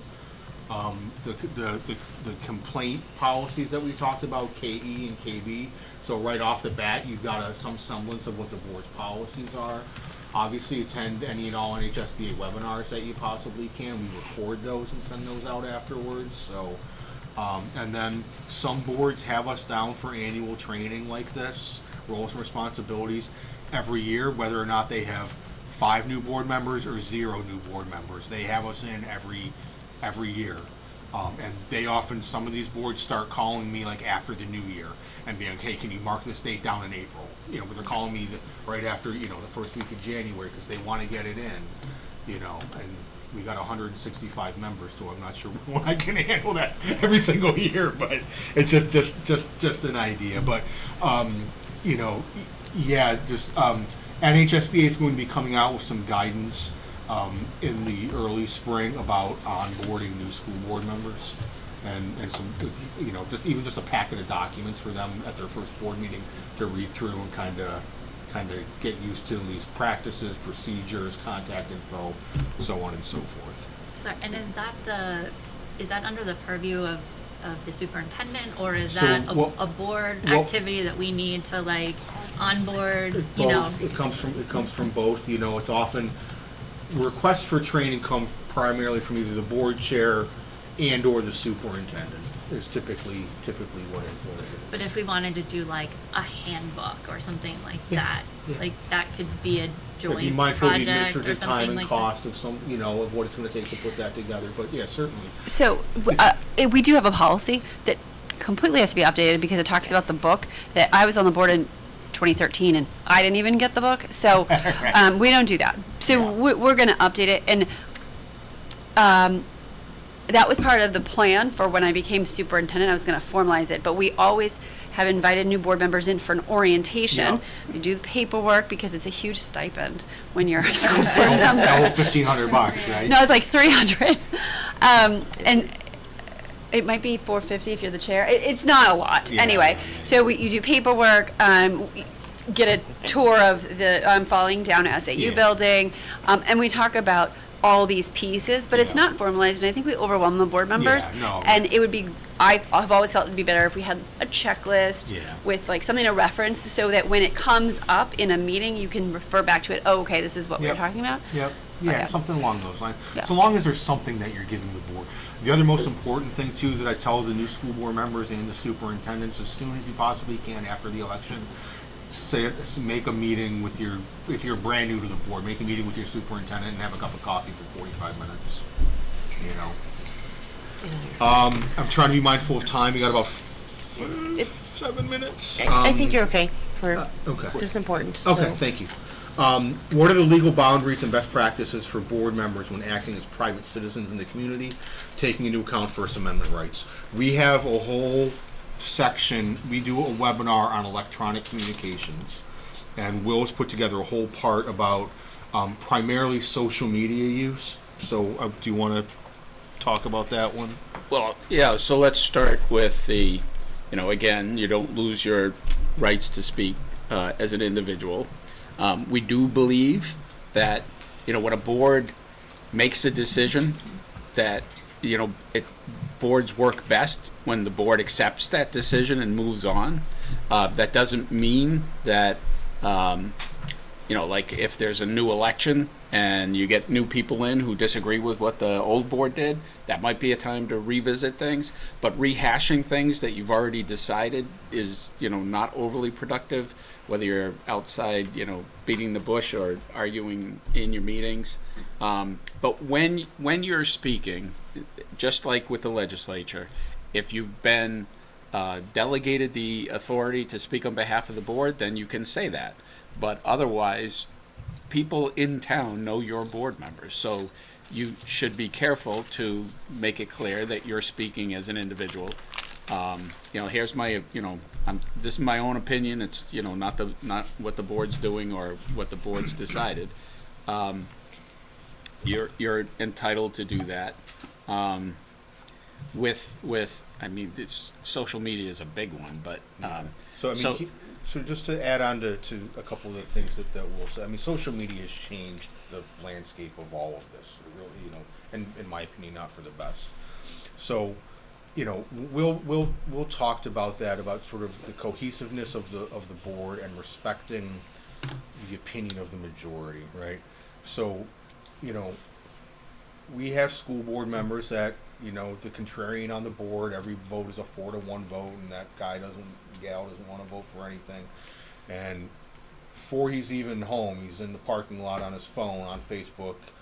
Those stupid board members, why don't they listen to me? They're this, that, and the other thing. They don't know what they're talking about. They couldn't add a budget to get, whatever they're going to complain about.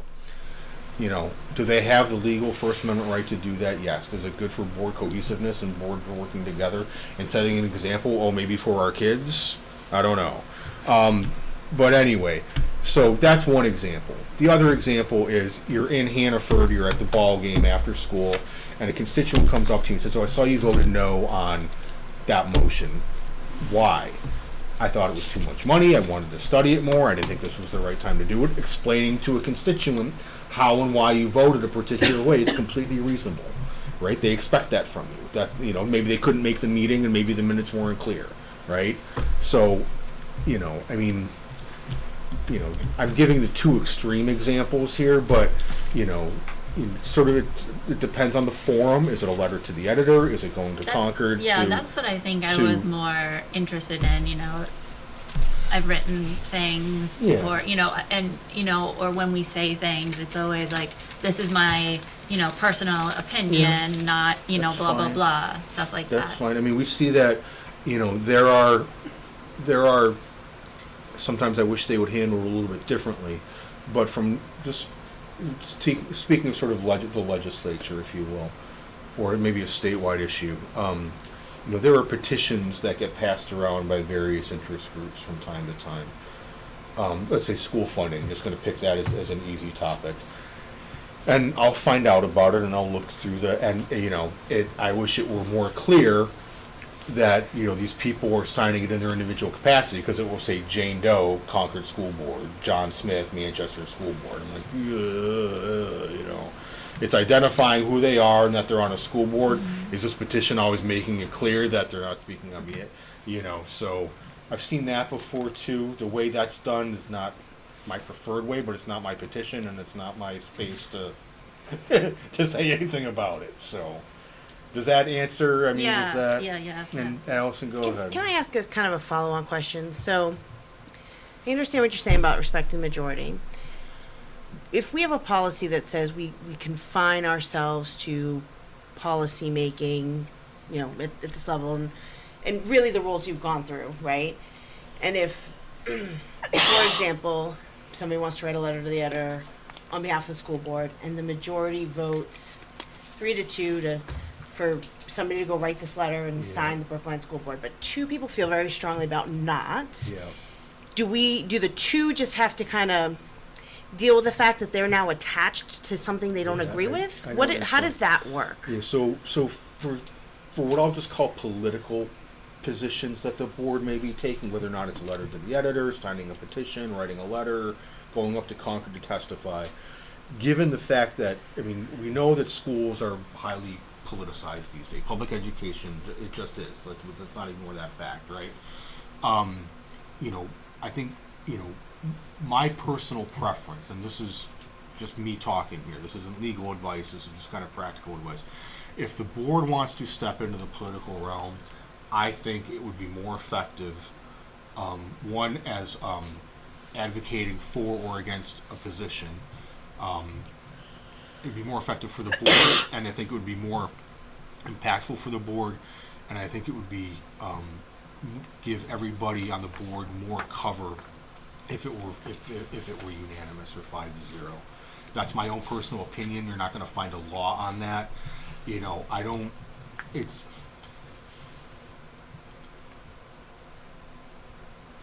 You know, I'm just trying. I'm trying to think of the right way to say this. You know, it can be hard enough as a school board these days. We see what's going on in Claremont. We see what's going on with the legislature.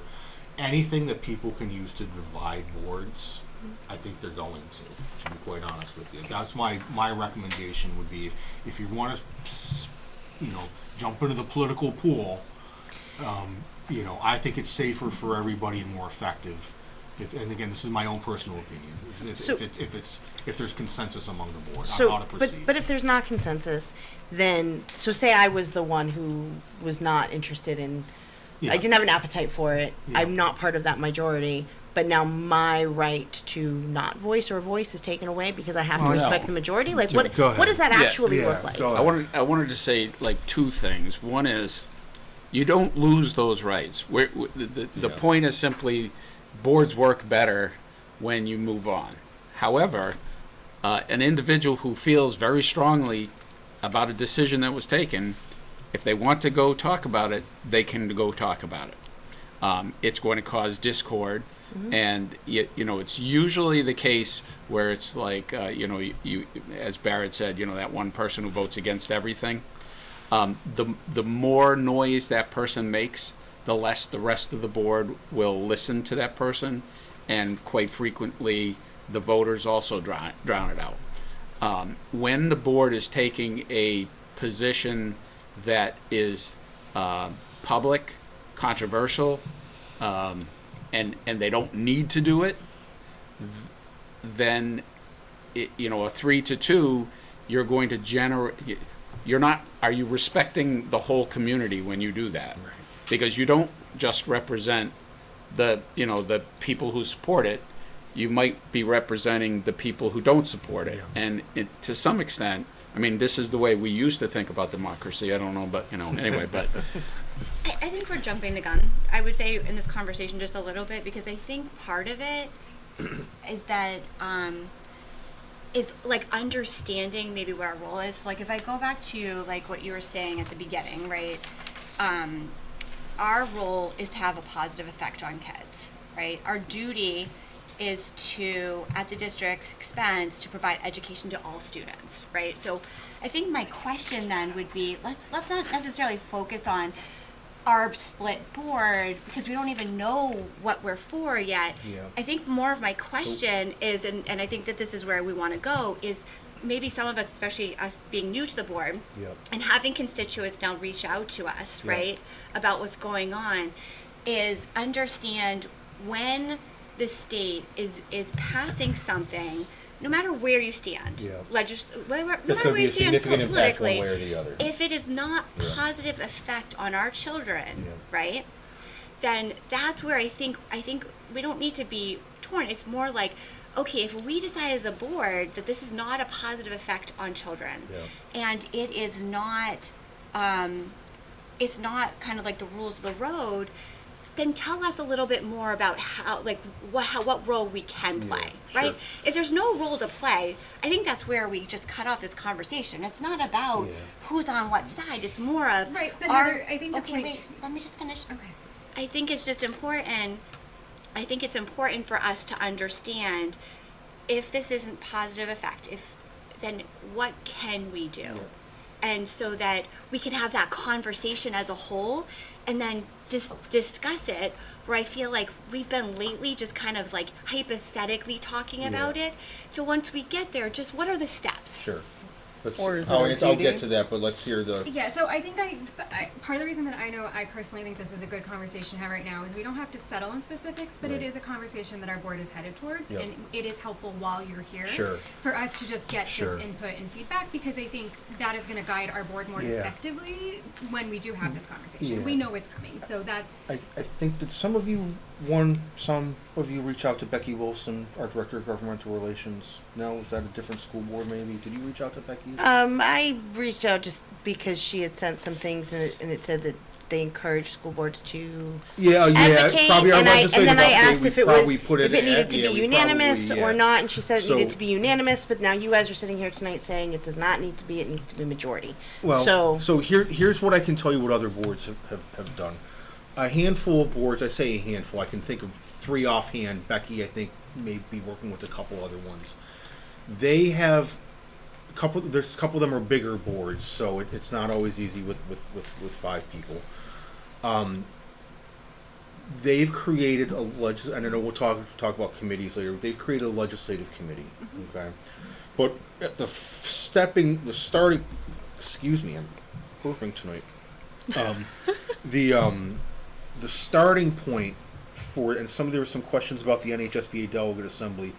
Those school boards, my understanding, is they have adopted their own, what I would just say, legislative positions or legislative resolutions. They're not in policy, they're sort of standalone documents, and they're pretty broad based. So for example, it will say the XYZ school board supports the Claremont decisions and supports the state increasing state adequacy aid to fulfill its obligations. I'm just making that up off the top of my head right now, right? So then the board collectively agrees on their policy positions, broad-based policy positions. And we tell these boards that have contacted us over the last couple of years that want to sort of get into the legislative realm, we say start with 2 or 3, right? Don't try and have 20 freaking resolutions on anything because you're going to get lost in the sauce, right? 2 or 3, what are the 2 or 3 big issues for your school district? Is it mental health? Is it special ed funding? Is it state adequacy aid, state funding? I'm just picking topics, generally. You forgot cell phones. And cell phones, of course. And then, so their legislative committee, I don't go, we talked about collective authority, individual authority, some work on the committee, some discussion about committees here. I don't know how these specific committees work. I don't know if they've been granted authority to take positions on behalf of the board, or if they make a recommendation to the board and then make a recommendation internal to the committee and then come back to the full board for ratification, authorization to testify, write a letter, whatever it might be. But their starting point is, what do we stand for, what do we believe? These are the three major topics, three policy positions that the school board is going to take. And then their policy committee vets through the bills that are coming through. Let's say they have one on special education funding. Well, are there bills impacting special education funding? Oh, yes, there are. There are 3 bills that are going to increase special ed funding. So we are going to write a letter or sign in support or come and testify in support of that bill because it's in line with the policy position that the school board has adopted, right? Or oppose this, whatever. Doesn't always support, oppose, whatever the case may be. I had more thoughts. And I lost where I was going. So, but anyway, so they've got the policy positions that drive whether or not they're going to support legislation or oppose legislation. I mean, that's a conversation that your board. I mean, some of you just may not want to step into the political realm at all, too, and that's fine. You know what I mean? That's a conversation that the 5 of you have to have.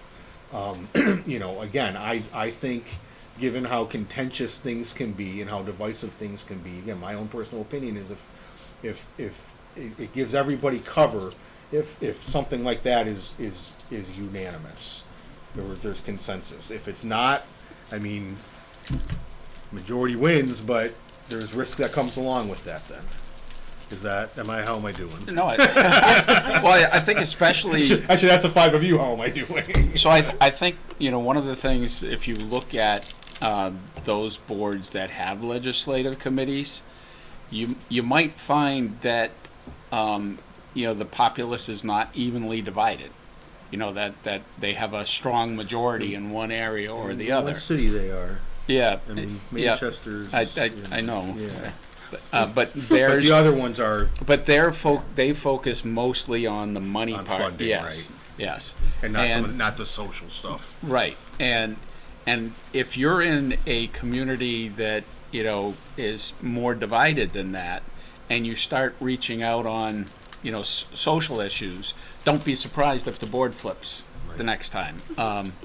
Just like anything else, there's a reaction to it, and the reaction builds the publicity, and that's partly why, especially on those controversial things, a 5-0 position is far safer than a 3-2 position on something where a good number of the folks in your community might disagree with you. Because it's, I don't know how it is in this district with getting people to run for office, but there are some places, oh please, just somebody, we need somebody. But then there are other places where you take a position and somebody's going to run against that position the next go round. Right. So you have to be mindful of those things. Maybe if it's funding, you could be a little well, maybe not in this district. The other question too, though, somebody had mentioned, how can we better educate our community? The legislative updates that we send out every Friday, that Becky sends out usually every Friday, if you want to share those with members of the public, certainly feel free. We can't add people that are not school board members to our distribution list, but I mean, anything that we send out, like our legislative update we sent out, a week or so ago, I mean, we consider that to be a public record. Once it gets into your hands, it's a public record anyway. So if anybody wants a copy of it, I got an email from a board member today saying, thanks for sending on the very comprehensive legislative summary. Can I share this with other people in our community? Have at it. Whoever wants to see it, take Now, it. Just know that if you send it out, there will be people who call you. Yes. And really go at you for opposing a bill, right, or supporting a bill. Yeah. So I guess I just didn't really.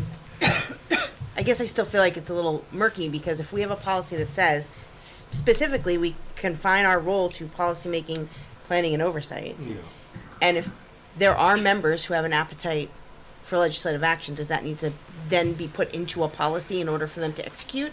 If our governing policy confines us to certain roles and we have a lane? I get what you're saying. That's a good question, Allison. You could adjust your policy, or the board. So there's no.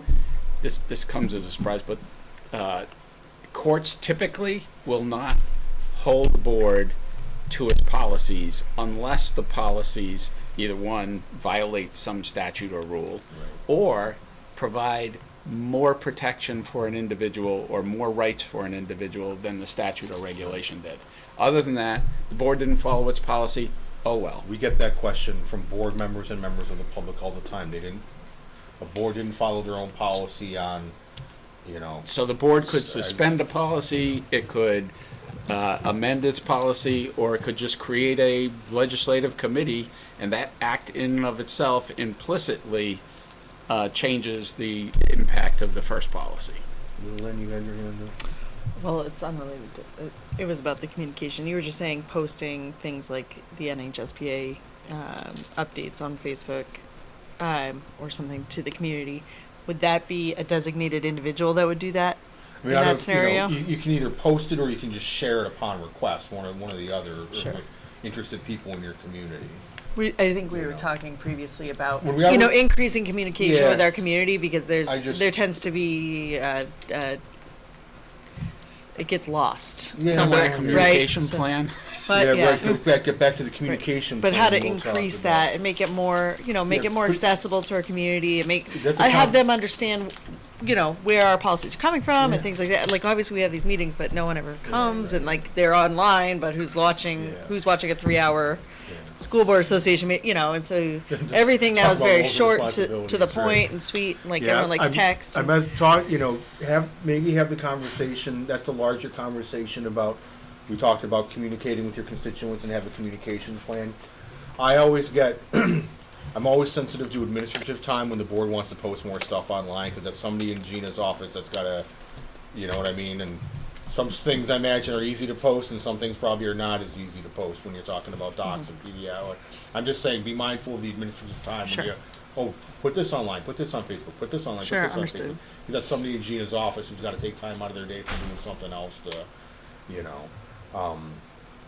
so. Well, and I'd go about posting our stuff. Like every time we do a training, we try to make it so that it's a public meeting, like this one is. Some districts don't want to do it that way, but so anything we put in a training is always available. With the legislative summaries, it can create issues for you. Sure, understood. But they're not private documents that we keep hidden. And if you want to share them, that's up to you. Anything else in sort of the legislative advocacy realm? Yeah, I mean, I think again, like kind of like Allison was saying, I know that it's a complicated issue. So what I'm hearing, just to recap, because my brain is fried right now, is technically it could be a majority vote.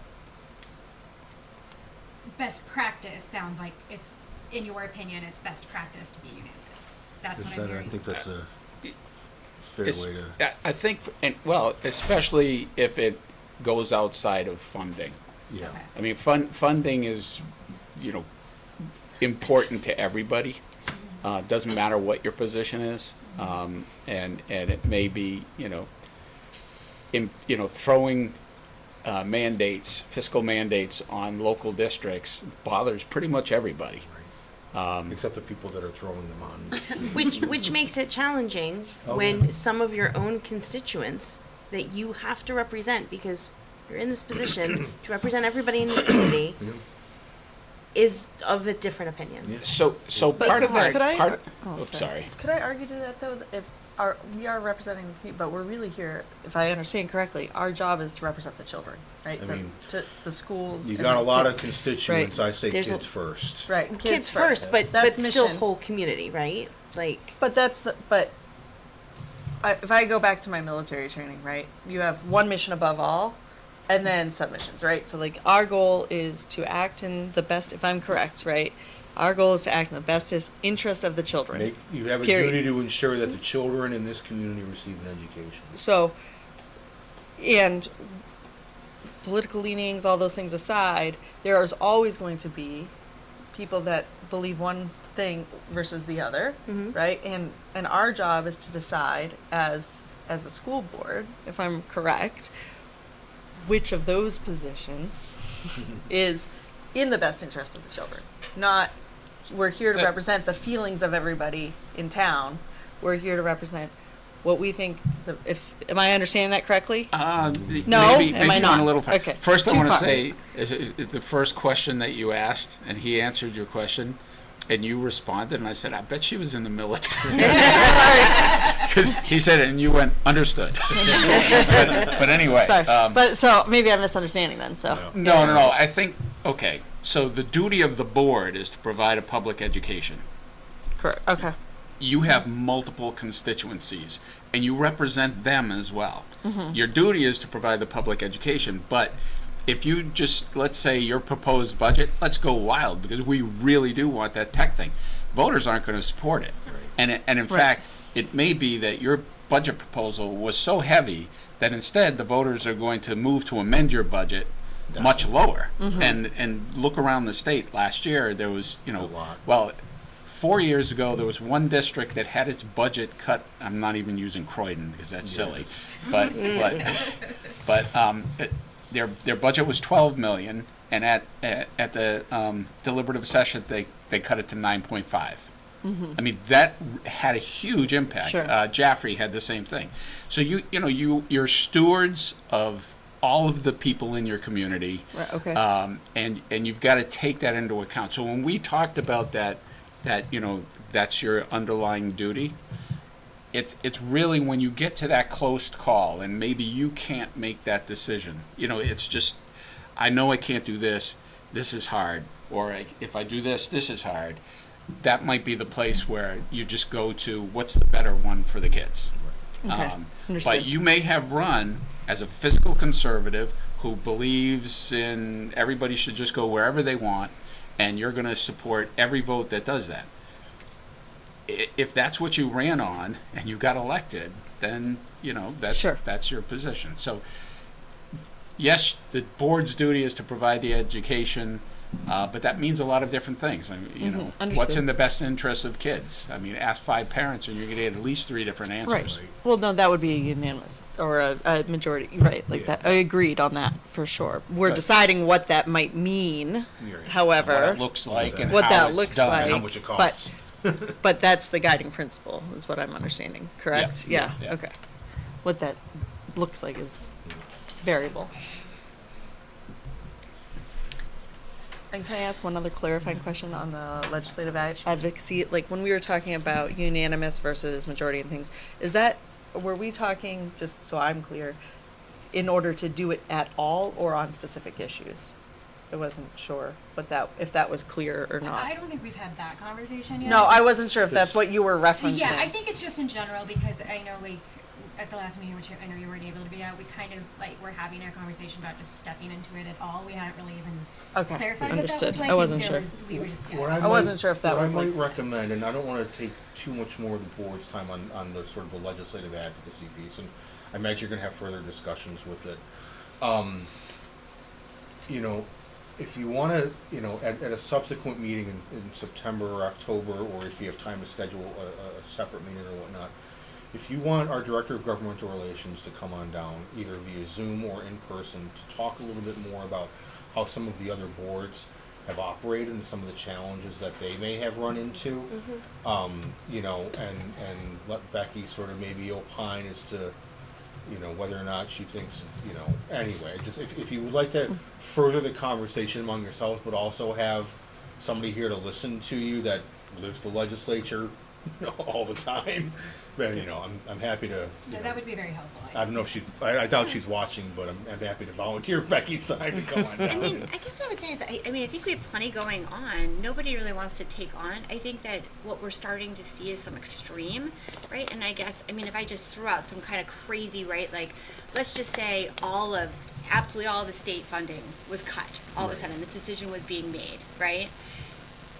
Maybe that would be an opportunity, or maybe that would be an example of where, hey, guess what? We as a board need to maybe decide as a group that we need to do something about this. So Sure.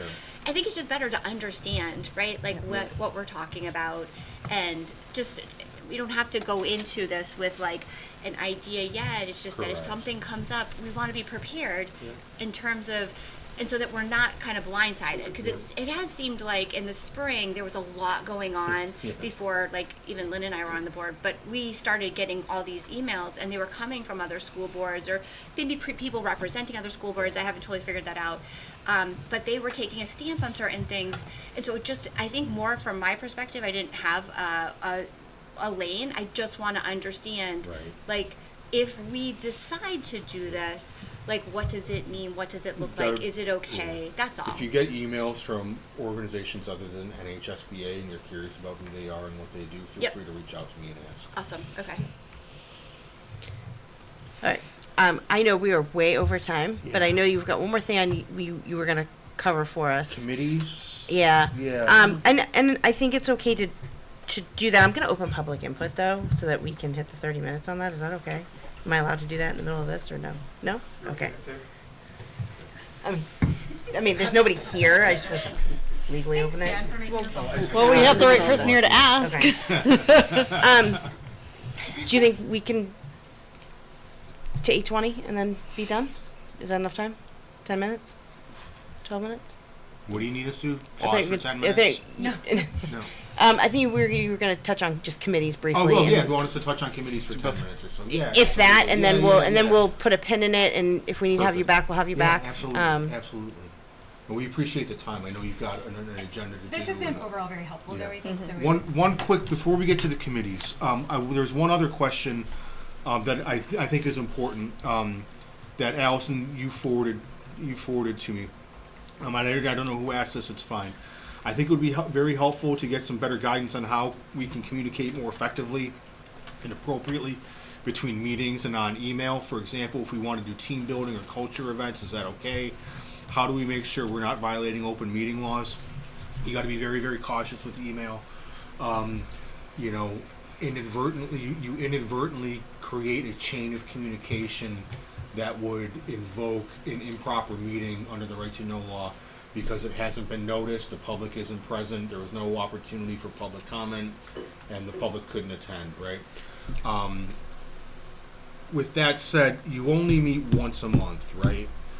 You know, I don't want to make more meetings for anybody, especially me, I get that, but, maybe every other month you have 2 meetings a month. I've seen some boards where they do. Will help me out with this, because I can't. Do you feel the daggers coming your way? Right? What's that? Do you feel the daggers going your way? I know. But some boards will do, and Gina or anybody else, help me figure out what I'm trying to say here. They'll do one meeting where they have to ratify policies and reports, and then the other meeting is just kind of like info only. You know what I'm talking about? Yeah. Okay. So And believe me, I get it too. Believe me, I get it too. As somebody who's out a lot of nights a year, and appreciate the work that you do. I don't want to make any more meetings for anybody else. I'm just saying it's a thought. Well, and so I asked the question, and Okay. I feel like as a new board member, it's just a little. I'm still figuring it out, right? Like I've been on other boards, but not as small, so I don't run into the quorum situation as often. But I do feel as though, I guess my question was more like what if we didn't even talk business? I mean, could we put that as meetings? Like it almost seems like we could use like a team building just to get to know each other. Like, who are you? Like, do you know, like when you have new people come on your team at work, like you learn, you meet them, tell me about your family, right? Like, I'm gonna give you just like the quick. Did you see that duck that was up there a little while ago? Okay, so a meeting under the right to know law. Yep. If these things exist, then it's a meeting, and you have to have all the other things. So you have to have notice and minutes and so forth. Yep. Do you have a quorum of your public body? Yes. So your board or even a committee can have its own quorum. Are you able to talk to each other? And talk to each other includes text messaging, Facebook comments, In person, any type of digital communication, Zoom meetings, doesn't matter. And are you talking about things within the jurisdiction of the school board? And if you got those three things, then you're having a meeting. And the whole idea of those parts of the right to know law is so that the public can see its governing body talking about the things that are within its jurisdiction. That's what's required. And so all of those communications have to occur in public meetings. Now, as a new board member, or a one board member, you can have a conversation with another board member, but you two have to keep that amongst yourselves. It can't go to a third one. The poor folks that are in the school boards that only have 3 school board members, they can't talk to each other at all. And NHMA, which has the municipal association, has lots and lots of towns that have 3 select board members, and they're very clear at, you can't do board business between 2 of you. You just can't. So, unfortunately, if you do the retreat, or you do the onboarding, or the orientation, or they get to know each other, you notice it as a meeting. I was doing a retreat they were doing it at some guy's lake house, the superintendent's lake house.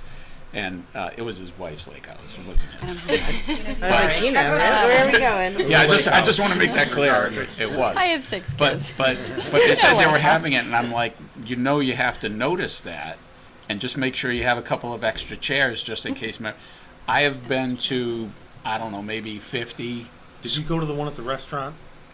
So if we did when the owner came out and kicked everybody out, we would just have to. We'd have to publish it. Yes. Basically, we'd have to give You meeting have to minutes. We'd notice have it. to put it out. Yeah. But we could do a team building, Oh, and yeah, even if we absolutely. didn't talk about school when board business, When we I talked could. about the board retreat Yeah, earlier, yeah. those are noticed public meetings.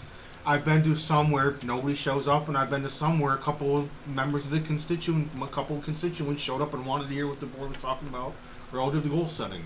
Have at it, But yeah, I mean, do you want to have a meeting without talking about school board stuff where you do icebreakers and get to know you and team building? I guess I was trying to get at Yeah, better. you can do that. You just got to invite the public. Gotcha. Yeah. All right. Sorry to veer away from the committees. You're fine. But did you have a follow-up Yeah, on in that? the off check, because we're a very small town, we're all in the same location. They're all small towns in New England. Yeah, fair enough. Like 3 kids are in the drama play, and 3 of us, Chance, social or other Yeah. encounter not. I just, I think yeah. we normally post those, right? Yeah, That no. was the If you're policy, yeah. if you're at the ball game or the Christmas concert or the school play or whatever, don't just if you can, don't sit next to one another and don't huddle up in the corner and make it look like you're trying. Just be mindful. Just be essentially. mindful. That's I'm Exactly. just Exactly. clarifying. Yeah, for like Dan's personal. daughter and mine are the same age, so we are Exactly. often together at place. So we just are very mindful that we Exactly. don't talk about school stuff. Yeah. So Fair enough. committees. Sorry about that, Alex. okay. What about what was the I see you, Dan's. what are they Best, in here? best practices surrounding continuity from year to year with changing of boards as it pertains to committees that renew each year. Kind of what the recommended best practice was. One of the things we found is there was just even my own, having been on the board for 3 years, not a real understanding of like the individual committees and what they do, and so is it better to have like a charter? Is it recommended to have a policy for those that go year to year? Like what is that? Is there anything legal surrounding any of those? And with committees, particularly since we do our one of our biggest charges is policy work, can you have more than 2 school board members sit on a committee, especially if we do notice the meeting online? So kind of 2 parts to that. Well, there were a lot of parts. Well, There were more than 2. Yeah, well, yeah, fair. So start off with committees, and especially you talked about institutional turnover or board turnover, continuity. Typically boards have at least 3 standing committees. They have a policy committee, they have a fiscal committee, and they have a grounds committee or Facilities. whatever it is. Bigger boards can have more committees because they're not spread too thin. There was one board I went to, they had 3 members, they had 8 committees. I'm like, I mean, that makes no sense. Just so one thing you can't do with a committee is you can't delegate board decision making. So all of your committees are advisory only. They can't make decisions. The decisions that they're making is here's the information that we need to assemble, here are the recommendations we're going to make, here's how we're going to package it, and then they give it to the board and the board has to decide. The standing committees should have a policy that describes what they do. Our sample is very, very, like, it's just says here's some standing committees, and there's a second policy, advisory committees. Frankly, all committees are advisory committees. The only reason there's a separate policy is because they created a paragraph in the right to know law that threw everybody off. But all committees are advisory committees. So and I looked at your agenda and I saw that you have this charter for the Brookline Facilities Committee. Perfect. And if it's not a standing committee, then calling it a charter and making sure that it's somewhere that somebody's paying attention to it, that's fine. Your policy committee, having something in your policy manual that says, here's what the duties are, here's what kind of discretion they have, so I made a sample policy that says if NHSBA does a typo correction or adds a legal reference, that doesn't need to go through 3 readings or 2 readings, whatever you do. That's just something policy committee can make the change, bring it to the board. And if the board didn't like it, well, guess what? You can go back and make the typo change and reverse it. But having the scope of duties, what kind of work product you expect, those things are all fine. What was the other thing? I did see you had a committee policy. It was a committee policy. It was a committee policy. We committee. needed to update our existing one. So. Yeah, and I think there's a couple of pieces in there that somebody might want to talk to me about. Not to, because I don't have it in front of me, but I did see that there was like the implication that the board could delegate decision making to a committee, and it really can't do that. But let's see. So, what other pieces? And then the other piece was, particularly given the fact that one of our biggest things is policy. It was always my understanding we couldn't have more than 2 people on a committee. If 2 they're board members. 2 board members. Correct. Sorry, not 2 people. 2 board members. Could we have more, especially if we notice the meeting? Well, then it's a board meeting. Right. That's not a So then it's not a committee meeting. Correct. That's frustrating. Yeah. Okay. Yep. And The other thing that bring more people in if they want. Yeah. I mean, if you feel the need to have a third person and you're able to meet at 9:00 on Tuesday morning or whatever, there's a policy committee. We're gonna just notice it as a full board meeting. You got to go through the public comment if anybody shows up. Or is anybody gonna show up at a policy committee meeting at 9:00 on a Tuesday? Probably not. Well, I can Cell think of phones. one district where. Yeah, well, that's, Okay, fair enough. There was just kind of bigger, broader questions because we're gonna have conversations surrounding committees, and we just wanted But to yeah, give having best practice. a formal process for establishing the committee and then giving it a closure date makes sense. Identifying, because some committees you want. It doesn't need to just be 2 board members. You could have other, people, but you just have to be clear as to who are voting members, who are not voting members. That's especially true and your quorum aspects. Okay. Yeah. Excellent. Before we wrap up, is there anything else from this board here? You guys have anything that wasn't addressed that you would really like addressed tonight? This was great. I think the only quick question I had, the call for resolutions. Yep. Delegate, Yep. I wasn't really sure what that is. Sure. So, every year NHSBA has our annual business meeting because we're a nonprofit. We have an annual business meeting. It is very similar to your school district annual meeting, where any of the NHSBA school boards can submit a proposed resolution, consider it a petition warrant article, right? And then My board of directors goes through and my board of directors are all elected school board members from across the state. They go through and they say, yes, we'll support this proposed resolution from the Brookline School Board. No, we're not going to support this proposed resolution from the Brookline School Board. Yes, we're going to support it with a modification. Can you give me like an example? Like what if we like put forward? Yeah, so trying to think, I was reviewing them today with help from staff, trying to think of one that was maybe easy enough to explain. Say unfunded state mandates. Yeah, so we got one from a school board that says NHSBA opposes any state. I'm making this up off the top of my head, but NHSBA supports the state of New Hampshire fully funding its special education obligations and opposes any further cuts to special education funding. Period. Right. So does the NHSBA board of directors support that? The recommendation from the NHSBA board is just a recommendation. It has no bearing at all. And then we have our annual meeting, the delegate assembly. It's on a Saturday in October. The date is changing. Something came up anyway. At the Grapponi Conference Center in Concord. And it's like an annual meeting. Any school board that is a member of NHSBA can send one voting delegate. Any and all school board members that want to come and spend a Saturday at the Grapponi are able to come and watch it. But the Brookline School Board would be allowed one voting delegate, and we put the proposals out to the body. Do you support this proposal submitted by the Brookline School Board? And a show of hands or a voice vote on whether or not. And those resolutions guide NHSBA's legislative advocacy. So it's not always clean, but whenever NHSBA is taking a position on a bill at the legislature, we really try and tie it back to a resolution that our members have adopted.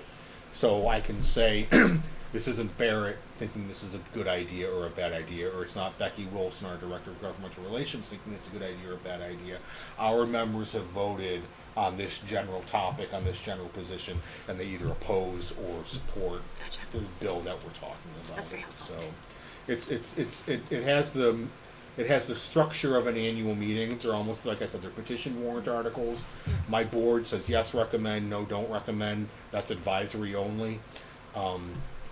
More times than not, I think the body goes along with what the board of directors wants, but not always. We've had a few over the last couple of years where the board has either recommended like an alternative version or not recommended it at all, and the body has said no, that we want it as introduced by whatever school board it was. So, Okay. Thank you. So That's helpful. this is like a good path for advocacy for It is. for our board then. It is. Yep. Yeah. Okay. And so what we do, we will be sending out the proposed resolutions. I'm hoping no later than next Tuesday. Mm-hmm. And then we ask our school boards, I think we got 10 or 12 proposals this year. It's, I don't want to say frustrating, but when things were not as politically charged in public education as they are now, we'd get maybe one, maybe two a year. And now we get 8, 10, 12 a year. It is what it is. Yeah. So we will be sending those out to our member boards. I'm hoping by next Tuesday following Labor Day. And then we ask the boards to choose a delegate, send a delegate to come up to Concord that Saturday that we're hosting it, and also take a vote on the proposals that have been brought forward. Does the Brookline School Board support proposal 1? Yes or no? There's some time intensive labor to it. It may take, with 12 of them, and you have a robust discussion, it may take an hour and a half to get through them. Right. Fortunately, this year, I think of the 12 that we got, I think 3 are kind of on the same topic. So, like, the recommendation from my board of directors is going to be exactly the same for you. So if you choose yes on number 1, you can probably choose yes on number 2 and 3, and vice versa. Got it. Yeah. Very helpful. Thank Excellent. Yes, your registration's open already. The email went Yeah, out we're today having for to that. change the date though. Okay. Just be aware of that. Again? We're sending- All right. And what's that? Um, Yeah, we got to change the date. Is there anything else before I let them Be back in before we the let them go? meeting. Becky Thank to you very manage the much. site Thank you today. guys. Yes. Thank you guys This was very great. much. Our pleasure. Deeply If there's appreciate any it. follow-up, if you indulge me for 2 more seconds, we've taken up enough of your time. Thank you for having us down. If there's any follow-up, we tend to ask that questions filter through the board chair and or the superintendent. If you want me to take up 2 more hours of your life any other time, and invite me back. I'm happy to come down and talk about any other topic there may be. If you would like Becky back down to talk about sort of the legislative advocacy piece a little bit more and what other school boards are doing, she's happy to help out with that. And last, thank you for your continued membership in NHSBA. You being members of the association and paying dues to the association allows us to have Will on staff to write policies and provide legal guidance, and allows me to come out and do the training, allows Becky to have on staff to send out the legislative updates and whatnot. So we appreciate your time and effort, and thank you. Thank you. Thank you. Appreciate it. Thank you. I want to thank the board for letting us go over on that. I know this was long. I know we have a lot still to go, but thank you because this was incredibly important. I am going to open public input now at 8:25 p.m. We do not currently have anybody here, but if somebody shows up in the next 30 minutes, we will certainly invite them to speak. Can I interrupt? I'm Yes. going to ask if we can dismiss Donna. Yes. Thank you. Yes. Do we need to vote on that? I'm No. just Donna, have a good evening. Thank you for hanging. Principals, let's turn it over to you for your principal's report, please. Awesome. All right. Sorry, I didn't mean to take up any more time. No. All right, thanks for having us here tonight. Welcome to the 25-26 school year. Chaz and I will share our principal's report. You'll see our enrollment is overall in Brookline up by 2 students compared to last year's start. But we actually lost 3 kids today, so it went down. So, oops. But you lost 3 kids just today. Today, yeah, just because of some moving situations, but we'll get back up again. Don't worry. I was going to say, those houses will sell, and the kids will move in, and here we go. But before we go any further, Chaz and I did want to share that we had a lot of success this summer with hiring some positions that are difficult to fill. Like we were able to secure a music teacher, which was great. We got a 5th grade teacher. We had a long-term sub for 3rd grade to fill. So those are filled, and we feel good about that. We also had new families come last week for new family orientation. Great new families. Chaz gave it to our CSDA. I gave one to RMS. And then we welcome back staff yesterday. And we've had a great first 2 days of staff trainings. But we want to also thank the board for the delicious luncheon yesterday, and also the touch with all the nice cards to all the staff. That takes a lot of time and effort, but I think we missed a few though, so if you want to give me the new hires, I don't think I would, like for the 5th grade teachers and stuff. Oh. We would love to offer them the same. yeah, sure. welcome, We so can try. if you Yeah, let we me have a know, couple yes, maybe. that would be Sure. great, thank you. Yeah, it's hard to keep up with the list because Yeah. there's a lot of moving parts, but we tried. Absolutely, we just Um, want to make sure that they all feel welcome, so yeah. if you pass along the names. But we appreciate the kindness and the encouragement to start the year. It means a lot to the staff. Also, thank you to the PTO this morning. They did a breakfast for both buildings, really nicely done as well. So we, the teachers and all of us feel really valued and appreciated to start the year. We talked a little bit about strategic goals tonight, and our district. We had a retreat, and Gina and Dot presented the strategic goals for the district. We will present our goals at the next meeting in September. Yep. So we'll do that. And you also have to be on the lookout for some new Instagram reels that are going to be coming out soon. They're going to be cool, and I think Chaz they and I are came out going to today. get. What's that? They It's were- out. Actually, do you have the name of the account, by the way, Gina? Like for the district one, because we have some people that are like texting me like, "What's the account? They can't wait to see I the believe videos." Is this a new account? RMS Blue Jay. But the district one for the district video. Oh, no. The district video. It's RMS Blue Jay. Oh, it's on our own. Okay. CSDA. Cool. Well, So there's gonna be some good ones. So. One for each town. Oh, perfect. one for each. School. There were, No, but one for each town. there were 3 different posts, Yeah. one for each district, and then 2 schools were joined. Mm-hmm. But it's one video. Yeah, that's shared the 3 fun one. times. Yeah, sure. Take a So, look. Yeah, It's It's gonna fun. be cool. It's gonna be great. It's gonna be awesome, right? I already saw it. It's very awesome. Oh, you already saw it? I already saw it. Oh, yeah, because he's like Instagram man. So quickly, some building updates for RMS, and then I'll turn it over to Chaz. We have a new phone system and PA system in our school, just an enhancement to our security and also overall communication throughout the building. So thank you to Rich and the district and the taxpayers for supporting that. We're now, kind of aligned with the same system that CSDA has as well. It's the VoIP system. We did some painting this summer at the building. Most recently, we've painted some bathroom floors in the grade 1 bathrooms in kindergarten. We also painted the gym. So Mr. Martis has a project that he's trying to finalize through some grant money and some partnership with the PTO to put a rock wall in the gym. It's going to look great. We have great plans for it, but we recently took down the acoustic panels. If you remember, there were these white panels in the gym. So we took those down and we've painted the walls there. So it looks it's just updated and neat looking. So that's great. And then pretty soon the LED lighting, so what we have here will be similar to upstairs in the upper level throughout our building. They're doing the work at CSD now, so. Have the updates with like the connecting the or like what is Connecting with the the what? boilers here? Oh, that's CSDA. That's CSDA. No. I know that was the boiler, but wasn't there also an include of like The panel. The controllers. The controllers. Yes, connecting the controllers. Has We don't that have a gone- controlling system in this There was building. something for So our building is unable to right now because we have like 4 or 5 different systems in our building. Right. Because we have univents, we have we have duct systems, we have mini splits. So we don't have a DDC control system, but something that we'll probably discuss. Okay. Yeah. For some reason, I thought there was something in that budget line about like maybe it was the phones. There I was a don't know. line item that said Yeah. something about control system, but I think that would be for, I think CSDA It was might. Okay, that was CSDA, I okay. believe. So disregard.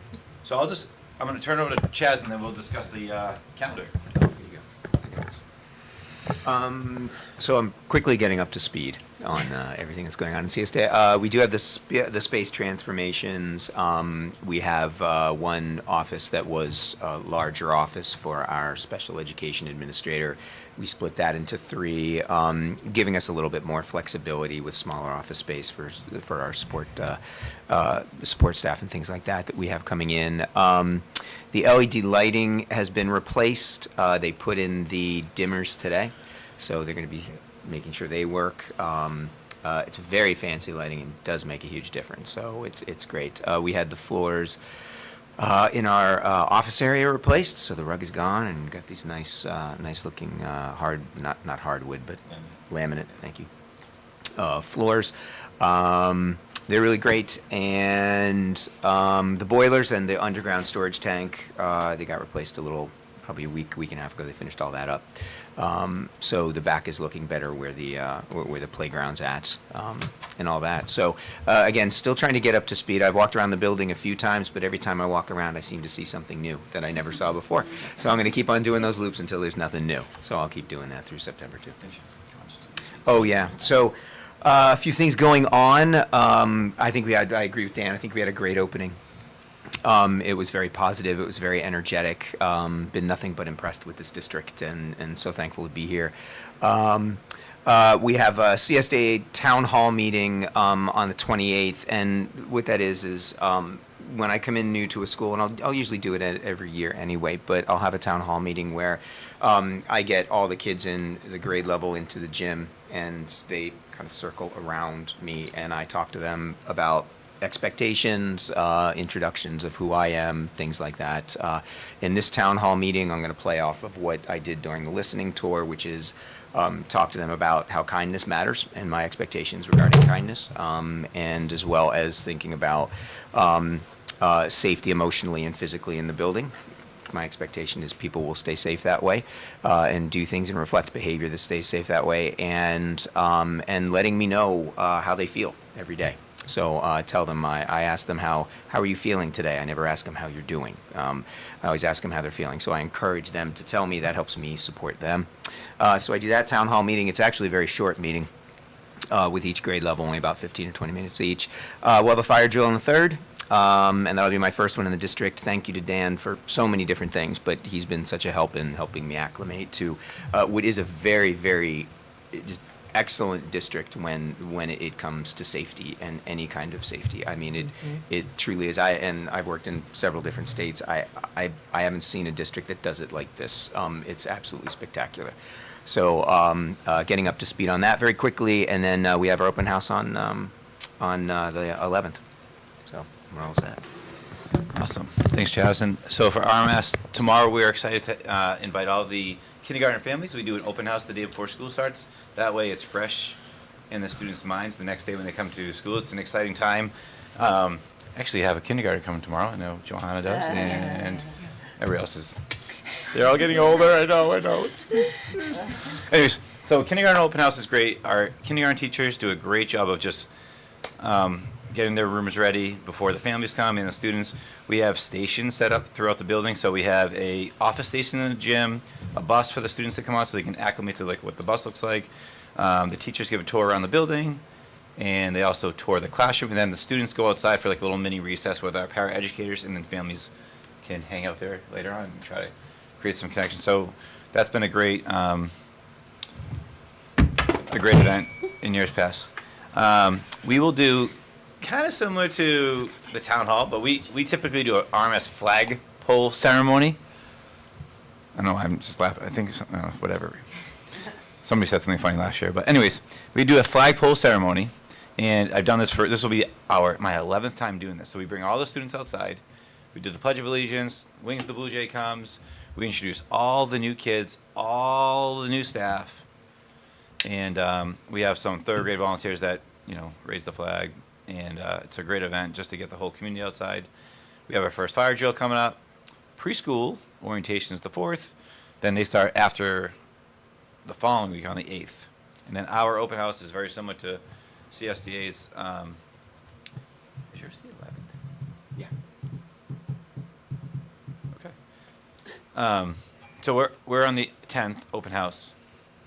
And then that's it. That's pretty much it. The big news is Picture Day is the 11th in Brookline, Yes. not the 10th. We got I got like 8 parents. Yes. So many. That's an important day. It's an important day. So, but the staff have done a tremendous job getting their rooms ready. The buildings look great thanks to technology, custodial staff, facilities, and then the dedication of the staff and our office staff. 17th. Thought so. So there is an error in this, so it's the 7th. Thank you. I thought so. I thought it was the 7th. So CSD's open house is the 17th. So the week after. Picture date. Picture Day is the 11th. We're all excited. Yes. Picture day is, like you said, very important. It's just So- nice that you guys don't have them the same night too. Yeah. Good job. Right. Thank Or the you. next, or back-to-back nights. Yeah. So- Oh, when we do this conversation in the spring, it's like a fight between like a principals. draft. I want this. I want this. This is It's a good draft. because I'll we take don't this want date, them. But Yeah. Next year, I'm gonna get. It's very competitive. it wasn't for us, but Chaz wasn't there, so he didn't have a voice. I think someone picked it for Chaz. It wasn't me. There we go. No. So, yeah. Any questions about our principal's report? And we'll have like I said, we'll have a presentation. The staffing needs at the bottom here are correct or not correct? I would say that's accurate. Well, it was. It's not now because Gina said tonight it's 4 hours and a half at RMS. Right. For CSDA, but because we moved some people around. Okay, Since that- we've that done was- it. So we always do this report a week ahead. Okay. So in a week, we've shifted people around, Yeah. and so now we've In a got day, we Today I shift lost people three- around. Today I lost 3 students. I So the facts. Chapmans. Okay, I just asked. And some people don't even know school starts on Thursday. So there you go. In case you haven't known. Come to Brookline for school on Thursday. There you go. We're ready for you. Are you tired? Wide awake. Wide awake. It's only. We had 9:30. It's past my bedtime. So one thing Yes. I would maybe like to suggest, just to kind of make it easier, is it might be helpful for the principals to just send out little like a review of the drop-off pickup protocol. I noticed that there was the drop-off one in the morning in there with like the name, but like Sure. I know especially here at RMMS we had changed some stuff last year. Like remember because the preschool Yeah. moved to the behind, and then we were like trying to manage traffic. So it might be helpful for parents. We Just can to- set another. I'm pretty sure we put something about pickup in there as well. I didn't kind of. But I know it you're saw working the on time. something right now, so you might There have is. missed it. I took a picture of it. Okay. It's- I don't. I think I had pickup in there. I thought I saw the times, but I remember there was like a whole process of like preschool parents and which lanes Preschool parents, and like yeah. how they. I So will do we, an update. That's a great point. I Yeah, will do you a just new might update wanna because that is. it's been a long 3 months for us parents, okay? So I remember. plan to do an update, but I'll do it right before preschool starts because they don't start till the 8th. That'll be right. Right, That'll so be There's it's when too not much. necessary. There's Yeah, too much okay. communication right now that I want people to miss it. Yeah. No, I think that's great. So I just thought I'd throw that out there. Thank so. you. And the updated bus schedules I know are posted online. We posted those today. They Yep, posted. yep. Okay. They were posted They were- the other day, but we put in alerts. Because I went and found them and I was like, oh, there's no alert, so I want to flag you for a few. But We're good? Did you guys get an alert about buses? Just want to make sure you are. Yeah, The I budget's got that. not I got getting the. alert about Yeah, Yeah, I we got didn't the either, daughter's so- not getting Okay. the bus. All right, no We'll worries. have to check, maybe, did you not get, I- alright, we'll have to check out your parents' Check square. parents' Maybe you're not square. getting- No, I got the picture day adjustment. I got the welcome back one. I just I didn't get It was any in the buses. welcome It was back. an attachment. It was in the welcome It was an back. attachment. So again, I skimmed. Okay, excellent. All right. Okay, discussion points. We have 3 things to discuss. The first being, board goals for 2026, 2027. Is this a starting conversation that we can start now and continue next month, or do you need it all Yeah, tonight? it's really just a high level conversation about what are some priorities, because we are fully immersed in developing budget for FY27. So like, are there specific priorities that you see as a board? Years ago, it was SEL. And so then we made sure that there was money in the budget for SEL curriculum. That's just an example. So, Yeah, so I was just gonna say, I mean, right off the top of my head, I think if continuing to kind of roll in building updates is gonna be important, Yep. especially Perfect. like Facilities. facilities here and Yeah. facilities and things like that. I want us to just kind of keep an eye on that because I know we're hitting some critical Perfect. timeouts. I personally would like us to see our specials teachers that are split between buildings to become full-time positions in both buildings. So I would like us to work towards being able to hire additional staff to support art and music full-time in both schools. Perfect. Because it's That's incredibly kind of hard important for me. split, yeah, and those are very valuable extras, but Yep. it's very time consuming. So what are thoughts? Does anybody else have any other ideas we can kind of spitball and You can come in anytime. This just sort of gives us a place to start? to go. Yeah. Do we have like the ones from last year, just so we can, like that we can look at, like on meeting minutes maybe? I don't know that we did them. I last don't year. think we- Last year, just Like so what I we can proposed? understand kind of like No, what. No. What the board goals were. I don't think the We board didn't do them. did them under Colleen. Yeah, no, we did not set them under that last year. I So think there had already been kind of a general-ish conversation of like which way the budget was going to go. So that had already everyone was kind of aware of like the path because we knew the boiler needed to be replaced. We knew I don't remember. I think also We just because this is a negotiating year for 2 contracts, I think we kind of Have to be- wanted to honor focusing on that this year and then looking ahead to next. So, but previous year was boiler and lights, I believe, or the boiler Like years for and sure. years ago, when our class sizes were up to 28, a focus was we need to get those down. Yeah. Started with policy, and then it turned into slowly but surely adding full-time equivalents for teachers. So, sometimes it's a big thing, sometimes it's a smaller thing. There was a focus on science of reading and making sure that our literacy program was aligned, but we haven't necessarily done them every year. So, Do you? I mean, is this inappropriate for me to kind of ask you all like, what are your thoughts? Again, as a newer, like, should we be like, for example, I don't know like how we scored in terms of. Reading literacy this past year as a school board is like, I guess my question would be then, like, if we were scoring low on reading, does the board need to take a recommendation from you all to say, hey, we probably need to maybe invest a little bit more here? Do you have any? Oh. That's next Can I- month, right? can I- With your can I just goals. share something about Yeah. that? So I would say yes. So last June, when we did the end of the year presentation, I believe we had a slide that shared budget considerations. So what we'll do is maybe at the September one, we'll make sure we bring that slide back in, and we can Yeah. share those and maybe some discussion about. Yeah. So that's With the board. your goals, though. We Sorry, can propose what remember- we're thinking, remember but I'm then still you new. might have some from the board Yeah. Okay. that you want. Okay. So you we- get where I was going, though. I was just Yeah. trying to get an example. So that sounds like more like your goals. We have but some we're from June, working but we towards- can bring those back to you guys in September and show you what we were Okay. thinking at the end of the year for this coming budget cycle. So if you, I would say you want, you might be considering a board goal of maintaining or improving proficiency in math and reading. Okay. And that would be supporting them, like 100%. Okay. Yeah. I'm just. And then, I'm just but we're trying going to use follow the if, like, they're data of our different or if it's just of like our a- trends Oh, yeah. of standardized test data. And we just implemented new math down here last year, new literacy this year here, Yeah. and then new literacy last year at CSDA. So we're going to watch that, Yeah. the trends, and Yes. see how Right, how so we do from wouldn't- that. Yeah. Okay. And- That's helpful.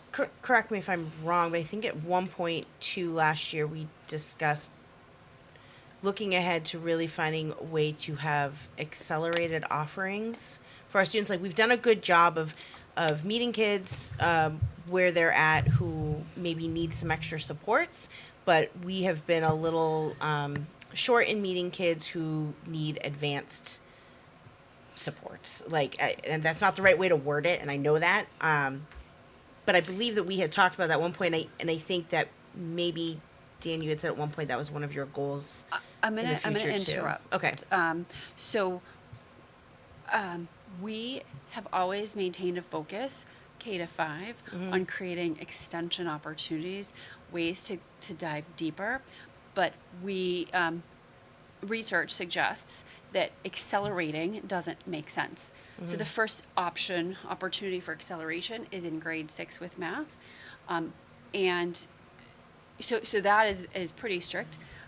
But as things got tight with individuals and needs, our ability to provide extension opportunities across the board has been more limited in the last few years. And so our desire is to be able to create those opportunities. Even though you're talking about like art and music going 1.0, adding staff like that would allow us the opportunity to have additional folks that can provide those extension opportunities. Yeah, so it seems like they're totally different things, but they're not. And that is something that Dan had been talking about in the past, but we've just been so restricted based on personnel. So speaking about personnel, so I know last year we kind of talked a little bit about like, wanting to shore up like the lunch monitors and like having people. Is that still a goal that we're thinking about as well? So we have a lunch monitor at RMS currently, and then in this past June's presentation, we put that we want to look to do one more for CSDA. So that would be. Okay. so we basically piloted that. It's worked well, Okay. and then looking to improve on it. Okay. This is really helpful to get us going, Yeah. Yep. and we can continue the conversation. I would just too. like Dan to stay off the roof. That is one of my goals. Yeah. Yeah. Please do not get on the roof. Listen, I've been on all the roofs myself. Okay, Gina, also stay off the roof. No one going on the roof. Listen, it's That's just my part of the job. I've been Is there- watching those Sorry, I'm gonna have volunteer to break the videos. news, I but- don't think that's allowed. Yep. Slips, trips, and falls. Do we want to add this? Do we want to add board goals to the agenda again next month? And that will give you guys some time to kind of Think about digest, think about it.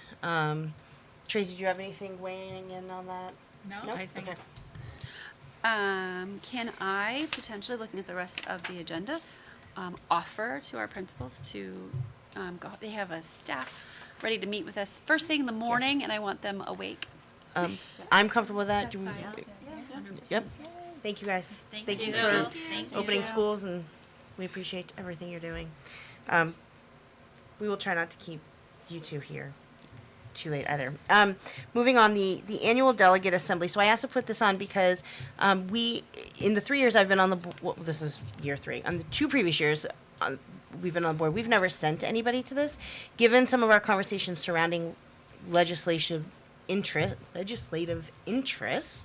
I wanted to see if there was an interest from anybody on our board here to participate in the delegate assembly with NHSBA this go around. I think I would be curious if there's more than one, if there's 2 of you, it would be great to be able to sit down and have 2 of you go through all of the resolutions and bring the recommendation to us at the next meeting of how you think we should or not support, how we should, or if we should not support certain resolutions. Is there an appetite and interest to participate in this from anybody on the board? I think we just need to know the date. And I think that's coming out maybe Yeah. next Tuesday or So if we something. could maybe find out what the date was, I mean, So I think what I'm hearing is yes, there is an interest, but date dependent before you can commit. So yeah. yeah, I've got 3 kids. Yeah. and so No, I would like to, sure. I mean, but I want to see if that would work with our. Is there if the date works, who is interested? If it's a workable date, who would be interested? I'd be interested. Tracy, are you interested as well? I don't think I can take on that big of a commitment. Okay. That's only now. one day though, correct? Like, I Yeah. mean, yeah. Yeah, just and one- it's spending some time before our next board meeting to go through the call for resolutions and advise where you think our board should support or not. So, yeah. Okay, well then, we'll tentatively Brooklyn and Heather to take that on, and then we'll see what the date is, and if it doesn't work for either of you, maybe there's somebody else who can go and vote on our behalf, if that Great. is agreeable to the board. Yeah, and then we would talk about it. Yeah, at this Yes. board, We at the next board meeting on Oh. the 26th, It would be, I would ask the two of you, at least once they get published, if you guys can go through the resolutions, make a recommendation to the three of us as to how you think our board should either support or not, and whoever goes then can vote however we On behalf of the on behalf of the Yeah. board. Okay, so we need to put that on the next agenda as well. Perfect. All right. Facilities. I'm gonna turn this over to Gina for this one. Okay. So, I've submitted a draft charter. We talked about having a facilities committee. Tracy was appointed to it. Whether that's still something she has time for or not, we can talk about, but we definitely have to get going on looking at our facilities, looking at enrollment, looking at what our needs are.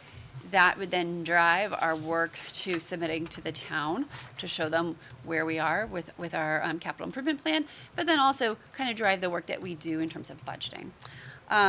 This charter, like I said, it's a draft, but it's very similar in look to both the co-op facility committee and the Hollis facilities committees that have existed.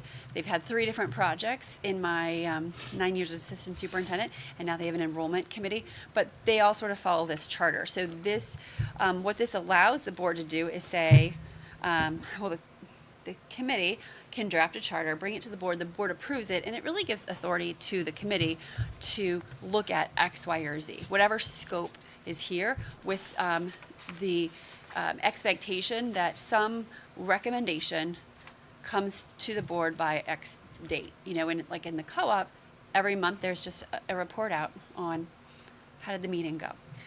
And then all these meetings are publicly posted with minutes, etc. So we also will see a first reading of BDE, board committees, where we more clearly articulate what our board committees are. So we can take this in 2 directions. We can look at the policy and say, great. We could take a look at this charter for next month and say, great, this works. We could look at the policy and say, great. We also could have the option of creating individual policies for every single committee. Instead of a charter. Just based on my own experience in our other districts, I feel that a charter makes more sense because it has a start and an end, and it's based on the specific work that's needed, and we could be more efficient about the committee meets, let's develop a charter, let's bring it to the board, let's get going. Sometimes policies can get wordy and things can get lost, and then they get hidden in the big book of policies. That's a concern I have, but if we want, policies also can keep us, on the train, making sure that we're going in a particular direction. A final potential recommendation I would have is maybe we look at BDE board committees when we're talking about policies later on, and then add to the description of each of the identified standing committees, so there's a little bit more meat in the policy without potentially overwhelming everyone with 5, 6, 7 additional policies. So, like I said, this was sort of informational for you to look at, digest, think about. Meanwhile, I'll be calling a meeting of this committee and putting people together so we can get going on it, regardless of if you just want a charter or if you want a specific policy. So, Just a discussion, so if there's any, I know you're digesting it, but I'll open the floor here if there's any initial thoughts. I think what we heard from Barrett and Will was really helpful if we have like standing committees, right, that are every year and kind of do the same thing. But then maybe for these smaller committees that we had talked about in previous meetings, maybe doing more of this charter work so that we don't have 900 standing committees every year, but we say, you know, these are our 4 standing committees, and then we can talk about, you know, what are a couple of committees that would be under this charter that I forget, they call them subcommittees or advisory committees, that have a specific objective and goal, for the year. I think that would be a really nice way to kind of help organize the committees and the work and, you know, keep us on task. Perfect. Okay. Anything else? All right. Okay. In that case, we're gonna move on to policy, right? And go through, we don't have anything else? that One I more minute, see? we can close public input. Yes. Actually, according to my computer, I can close public input now, so I'm gonna go off of my time. So I'm gonna close public input. Nobody was here this evening. Hopefully, we have some people still with us at home. All right. Policy. Dot, Johanna, who wants to take the lead on our policies? There's a bunch of them tonight. I mean, Dot, if you feel comfortable, if not, I Okay. can do it, that's up to you. Got it. So the policy committee met, and we are bringing forward the following recommendations. We would like to bring KI forward, visitors to schools for a 4th reading and adopt. We're going to bring IHAM, health education and exemption from instruction, forward for a 3rd reading and adopt.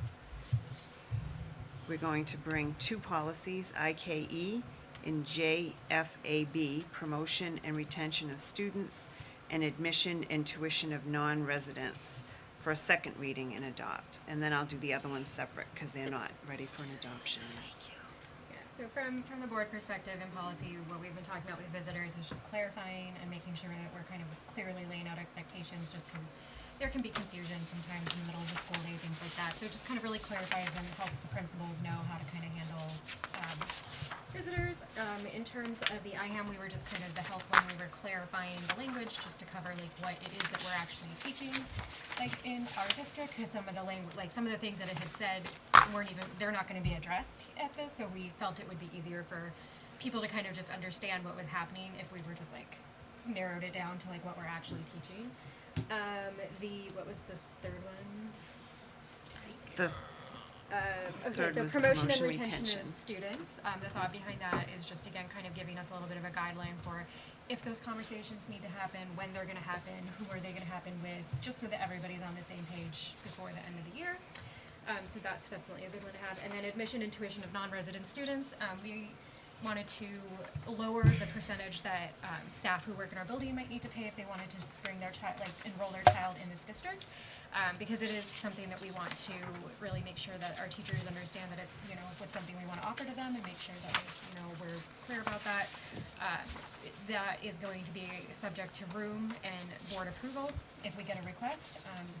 We did talk about possibly doing a renewal every year, but we're gonna, I mean, I think Gina, you had said that like it's important for us to kind of just check and make sure we have the room, so we would just renew if there was an like a teacher had a child enrolled Every here. year, Yeah, yeah, we would just just check in every year rather than kind of auto renew, which we understand can be a little bit tricky because if there's not room one year and your kid's been here for a long time, we understand, but we feel fairly confident that we would be able to address that issue. So we were able to bring it down to 50% that the staff would be paying for their child to come here, which is going to be equal across all 3 districts, I think, at this point. So all really good policies that I think have been, are basically just kind of clarify and lay out so that everyone's on the same page. Can I ask one question? I was looking over the meeting minutes and I might have missed it. There was a policy JICK, J-I-C-K. Did we adopt that? Where we haven't got to JI. Oh, no, sorry, CCJ. J-I-C-I. Oh gosh. Oh, Oh, the guns in school. Okay, so that legislative so the firearm education in schools, that got tabled, actually? No, sorry. It was if somebody brings, brings a gun to firearm. school. I think we haven't We didn't discuss talked, it. we didn't talk about that at the last meeting. We might have talked about that in the spring, but I don't remember. Sorry, Are you saying, which agenda was it on? I thought it was the last one in June. So we have JICI. The There's a last policy to be Board meeting or reviewed. policy committee? I'm sorry, Dan. board meeting. But you're saying we reviewed it, we had It it. says on the, so on this agenda, Brookline policy June 11th agenda, it was JICI. It was a policy to be reviewed. And I But- thought we had talked about it, so I just wasn't It sure was, if I missed. Weapons on school property. Yeah. I think we were still, I think that one we as the board were, or the policy committee were still reviewing because we were trying to figure out like definitions, right? If I recall, I don't remember bringing it to the board just for a read. I don't. Just let me look it up while you guys keep talking. We'll check. But thank you Oh, for I just- asking, because I if it just- was on there and we didn't have it on there, Oh. it's good to follow. But yeah, any questions about the four policies? It was first in adopt, so we adopted JICI in June. Oh, okay. Any other questions about the four that we're recommending for adoption tonight? I just had a couple questions about IHAM, where it says things like in the fourth paragraph, or I guess in the third paragraph, where it says the notice shall identify and provide contact information for the principal or designee whom a parent or guardian should contact to arrange the opportunity, blah, blah, blah. Is that something that the principals feel like they can add to their workload?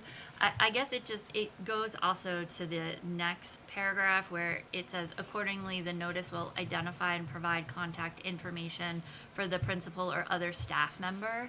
I think we've tried to keep, some of that administrivia away, like tamp it down for teachers and principals. So I think if I remember correctly, what we talked about was it was generally the phys ed teacher at CSDA is usually the person who arranges so that's usually who is getting that okay. contact. I think the principal or designee is more just also like the principal is the one that's kind of the last authority in the school, so they're designating to either the nurse or Tammy, who's the teacher over there. So it's, as far as I know, because we talked. I mean, Chaz didn't really but I don't think the principal is really meeting about viewing the video, right? No, so the principal always can receive an exemption form for this type of matter. Not just IAHAM, but the other policies that talk about requests for alternate curriculum.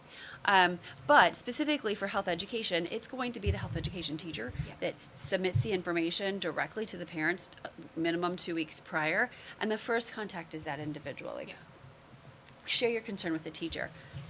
For that particular thing, a lot of times they'd go straight to the principal or also the curriculum administrator. So any of those channels are fine. So we're not trying to put it on the teacher.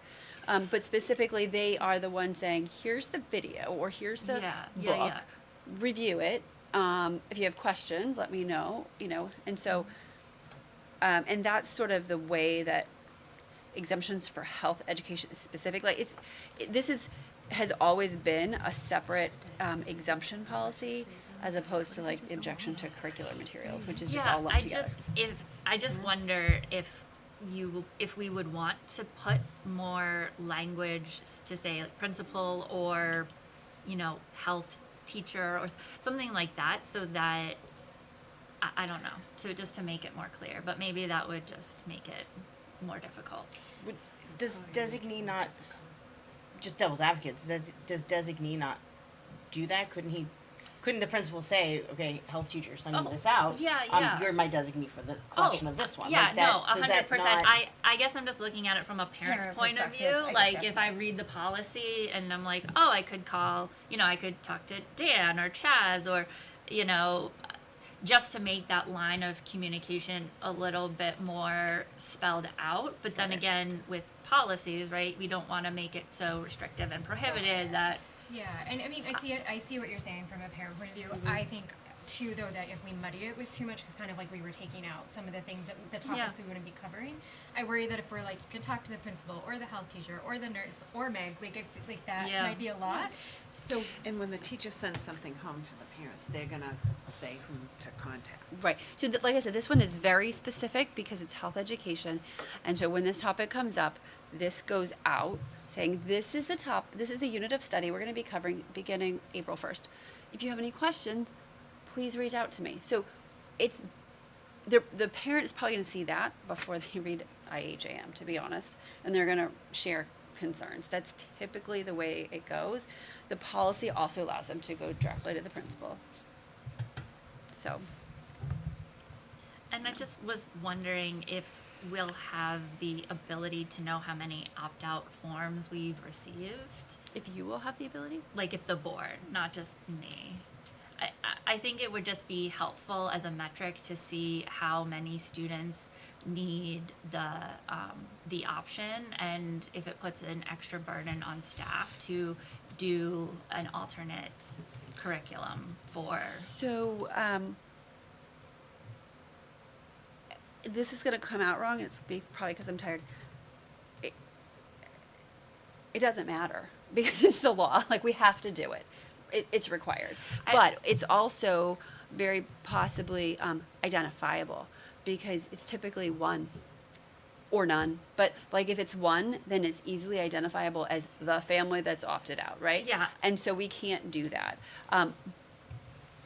In general, we can talk more about concerns about curriculum and not say that it was health or this or that. To talk about, you know, if we're seeing trends over time, but we really can't give you metrics about something so specific. So you're saying we could hear from you, hey, we've noticed an upward trend in people opting out of health education or opting out of certain parts of the curriculum, and we could kind of talk about that. Would we be able to identify if that was health education, or would it have to be even more general than that? I mean, if I'm proposing a change in the curriculum and asking for funding for it, I'm going to say that it's due to an uptick in concern about the curriculum, Okay. as opposed to, like, if, you know, something more generic. But we're not going to report out in June that we had, you know, one request via IHAM, because that completely is identifiable. I could say we had less than 10. And you don't know if it's 0 or 9. Yeah, I mean, I think that would be a useful way to look at it. It would just be helpful, and maybe it's not helpful, maybe it would just be helpful to me and we can drop it, but to see the time allocation it takes for teachers and others to put together this curriculum. I know it's probably mandated by the state, but just when we're talking about budget and when we're talking about all of these things, like these, I feel like are the extra things that eat into teachers' time. Maybe I'm. No, but I not- hear what you're saying. Is there an established alternate curriculum, or is that decided on a case-by-case basis? Somewhat has to be decided on a case-by-case basis, because Okay. it's what part of the curriculum the Is parent being wants to okay. opt the child And out of. who would design that? Would that be the principal, or would that be the teacher? That way, Would be the teacher. the teacher. Okay. So I think I mean, maybe if either, not necessarily maybe every year, but if we're noticing a trend, or it is kind of really difficult to come up with, for if it's over 10 students, to come up with, maybe us knowing that would be Yeah, more I helpful. just kind of equate it to all of the FOIA requests that we get, and we've like talked about it and made some steps forward to how to cut down the administrative time and the financial time expense. Wait, so would it be helpful if we just said, like, hey, if it's more than 10, let us know? Would Yeah. that be Yeah, good information? sure, Okay. sure. I think mean- that could be helpful for us. Okay, great. Do you have any questions? Any other questions? No.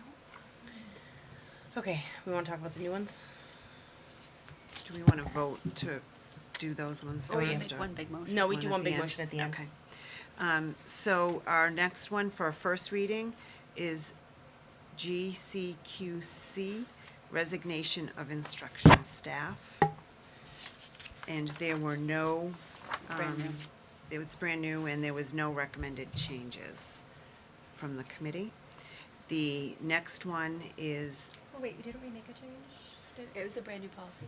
No, I know, but I thought we talked about adjusting the date. Didn't we talk about adjusting the date from the first to, like, The 15th. It doesn't matter, it's brand new to.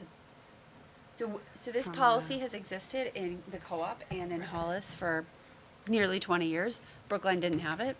And so we wanted to look at it as a committee. So some changes have been made between the Hollis version and the co-op version Okay. that's being presented to you, but it's being presented as a brand new policy. So that it's not like the whole thing is a change. Okay, I just wanted to make sure the date change that we talked about Yeah. in committee 'Cause- was still there. Because we think talked it's about in 14, here. because we talked about 14 days. Yeah, we this talked day. about like how. July 14th, not the 1st. Yeah.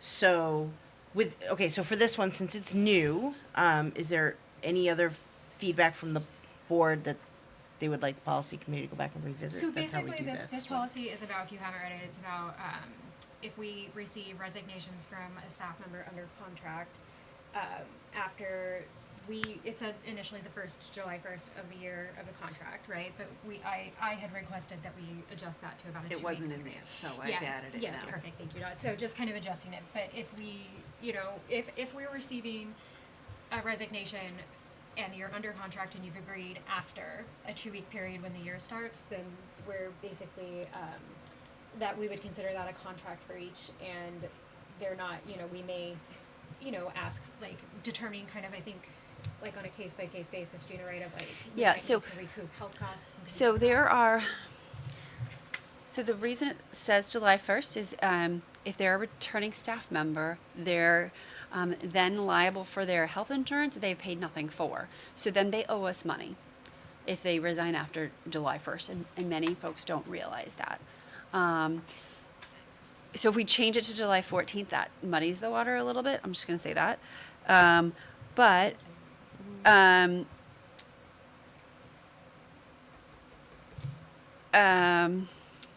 let's see, the other, the piece that we did change was that it says will not be accepted, nor will the employee be released from their contract unless a suitable and fully qualified replacement is hired. So it's like, okay, fine, we'll let you go now that we found a different third grade teacher. So Which comes in handy when somebody comes in 2 days before school starts, and you can work out an agreement with the receiving, the district to say, yes, we'll let her go, or as soon as we hire somebody, or we need a 2 week window to put together So whenever we hire folks, June, July, August, I have to call the superintendent and say, hi, I realized that, Mrs. So-and-so signed a contract with you. They've interviewed with us. We'd like to hire them. Will you release them? And so we have this conversation. So it's not a new thing. It's just a new policy for us. I would still like to insist on the 2 week period. I understand that muddies the waters a little bit, but unless it's an insurmountable muddying, I would prefer to have the. Yeah, then I would just recommend that the policy committee input language about a financial responsibility That's based fine, yeah. on That's fair. individual circumstances. All right, so we'll What make, is the 2 weeks? I'm sorry. So, so my concern with the, after July 1st, so it was like, it just felt like a very kind of harsh presentation to me, and so, some people, like Allison had made the point that like some people might have interviewed and not heard back, so I was wondering if we could adjust that to have like a little bit of like a grace period, that like we would still follow every and all avenues that we needed to like recoup money, like that's fine. But I don't know, I really. I thought the part that you had concerns about was the last part that said that we would have to yes. notify the Department of Ed. No, I didn't have- that's why you were concerned about the I teacher was, certification but then you part. explained that to me, Okay. so then I felt better about that. But I think I said that I really, because, obviously we talked about the case by case basis, that how sometimes it might be. Like if I your just- spouse got a job Yeah, I in Germany, just- like Yes. Right, but that's extenuating Right, circumstance. Right, but Right. I think I felt that the little bit of that 2 week period felt a little more like respectful of the human. That's what I felt. yeah. Let me just add that they're signing contracts in April, so it's not that they're signing a contract the last week of June and then we're saying July 1st. Right, I would still like to talk about it more. Yeah. No, we can take it back to policy. If they're signing in April, which I don't think It's 2.5 months after.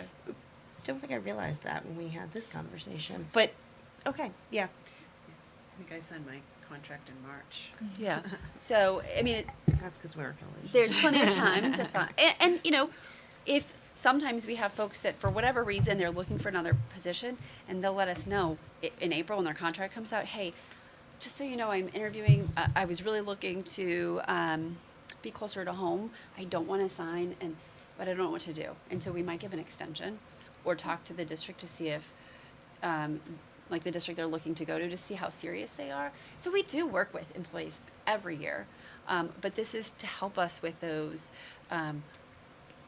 August 28th resignations. Because then what do we do? Yeah, Gina, I think you make a good point too, like we work with people, and that, so when some staff give us that heads up, sometimes we're able to post potentially an anticipated job, because if we don't do that, we at least can create a pool. So say they do leave, we're not stuck in July trying to hire so that Trying to find anticipating. I understand. Yeah. I hear all of that. I would just like to revisit. No, I'm just trying to share what, like, to Gina's point, a lot of the staff have given us a great heads up, and that's so helpful, which is then allows us to create a pool, that's all, so. No, I think it's a good policy. I think we'll just take it back to policy and kind of work out some of it.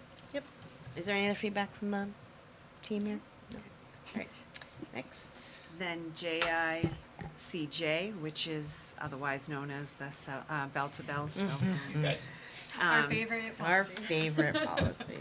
This is coming forward for a first read. We didn't have suggestions because we were just trying to get it into the flow, and we'll be sending something out letting parents know that it will be discussed Right, so I at do have a future question though. I mean, meetings. does this have to be adopted before the school year starts, according to the law? Like, does it okay, so basically, is this a read and adopt that No. we're doing? No, No. okay. No.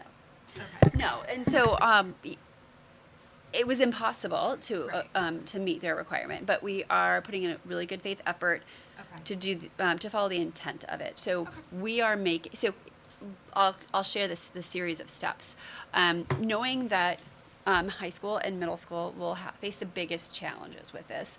I put it up to their admin teams to kind of figure out what do you think first stab at it. What do you think makes most sense to develop something, and then that trickled down. We then had our attorneys work with our student services to figure out what do exceptions look like, what does that process look like, what does a deliberation look like.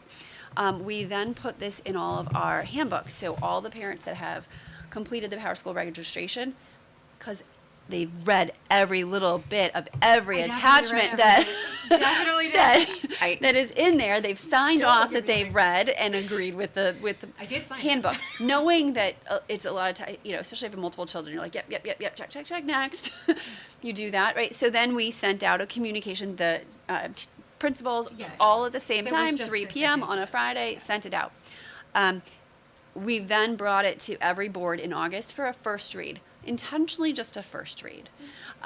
Because part of the law requires that we're going to get public input to share concerns, thoughts, whatever. And so we figured at this point, tomorrow, my plan is to send another communication out, another reminder to everybody that, that this is in place and that the first readings have taken place in each of the respective boards, and that the next meetings are on these days. If you want to share your thoughts or feelings, public input will be a component of those meetings. Please attend on these days. Yeah, so is this policy starting on Thursday though? I mean, like, are we like? So it's part of the handbook, so it's a Right. rule. So the Okay. rule will be enforced as of day one. Okay. But the policy, we're Will going not to be go through finalized. 3 reads. Okay. So we are going to follow the law of the bell-to-bell ban. The policy just won't be in place. And I think that is following the intent of the law. And just for the policy across, is it similar across the district, or is it tailored for, we're K through 6, or is it kind of blanket? It's pretty much the same right now for first read in all 3 districts, because it still gives us some wiggle room. Yeah, I was just curious. yeah. 'Cause you have Middle such a school's range a little from bit different because kindergarten to they already yeah. had it implemented. They've already been doing this. So they were cell phone free, but were they everything free? They weren't like No, smartwatch. they weren't smartwatch free. No. Which they are now. Correct. So I think the idea too, in while this may seem incredibly strict for like K to 6, I think the idea was that because they end up in the co-op, if we adopt a similar policy, our kids are used to it by the Yeah. time they Oh, get to yeah. the co-op, and our students here are not like, whoa, this policy's way different. Like, try to keep the spirit of it very, very similar and right, to kind of go travel with them essentially, right? Yeah, no, I think to give continuity and clarity is great across the steps. Can I ask a question just about consequences of violation? I had this question when I was reading it in the thing too. Is that first, second, and third offense, is that in a day? Or is that over a course of a month? Is that a course Over over? the It's year. not defined, so that's why I'm asking, right? Because it's Actually, not There's 4 now, so in our handbooks, there's 4. right, because So it's like a changed first it. offense, and that's Yes. yeah, I noticed that. Right. Well, when we initially read this policy, it was in the year 12,025, so we really had to like review Yeah, it. sure. No, I'm just We wanted a asking. slow roll. We were just really slow rolling it out. Yeah. So, No, but it's, so typically when you say first offense, second offense, we're talking about a school year. Okay. And so how is that recorded? How is that tracked? So, question. so that looks different in every building. So Yeah. there's a more of an electronic system in the middle and the high school because they switch classes, and so your teachers change throughout Right. the day. That's why I was right? wondering. Whereas in K to 6, you have your homeroom teacher, so it's going to be a little bit easier Unless to you're in understand. gym or library. Right, but it's a little bit easier to track. And so every building has their own like they've always have, right? This is just another thing that we're kind of tracking. But it would be the same, if you look at our progressive discipline, that's what it says, like progressive discipline, meaning first offense. The second offense is, now we're gonna have another conversation. The third offense, it just gets, for whatever it is, whether it's, running in the halls or it's, some kind of. Each Well, building will I'm have saying a that just because procedure. it does say confiscation of device for the remainder of the school day in the second offense, so that indicates per day, right? So that's, that reads as a per day Meaning violation. that day that you have that third offense, it's Or third confiscated. offense. But Right, but then do they get it back each day and they have to give it up each day? No, because that would be the second offense, and then on the third offense. so I get, so I Do kind you of. get what I'm saying? Because that's What I want to say is the Not sure. communication we send out to all families though Yeah. has changed since this. So the third offense right now is the device is confiscated for the day. The third offense, not the second anymore. The fourth offense is a meeting's going to be held, progressive discipline, and then it says repeated misuse may result in student being required to check in their device daily. That's Sure. the fourth offense now. So that, Okay. and that, I'm reading that from the communication that we sent Yeah. all the schools. I saw that. So and I that, I'm wrote- just saying that's just changed from what you're reading from the policy. Right. So anyway, when you guys do go back, because I'm not in the But policy, but it might you make bring up sense. a good question about like, is this a day or is this the whole year? 'Cause Right, that's just. I could see a student saying, all right, we took away for the period, right? Yeah. No, it's annual.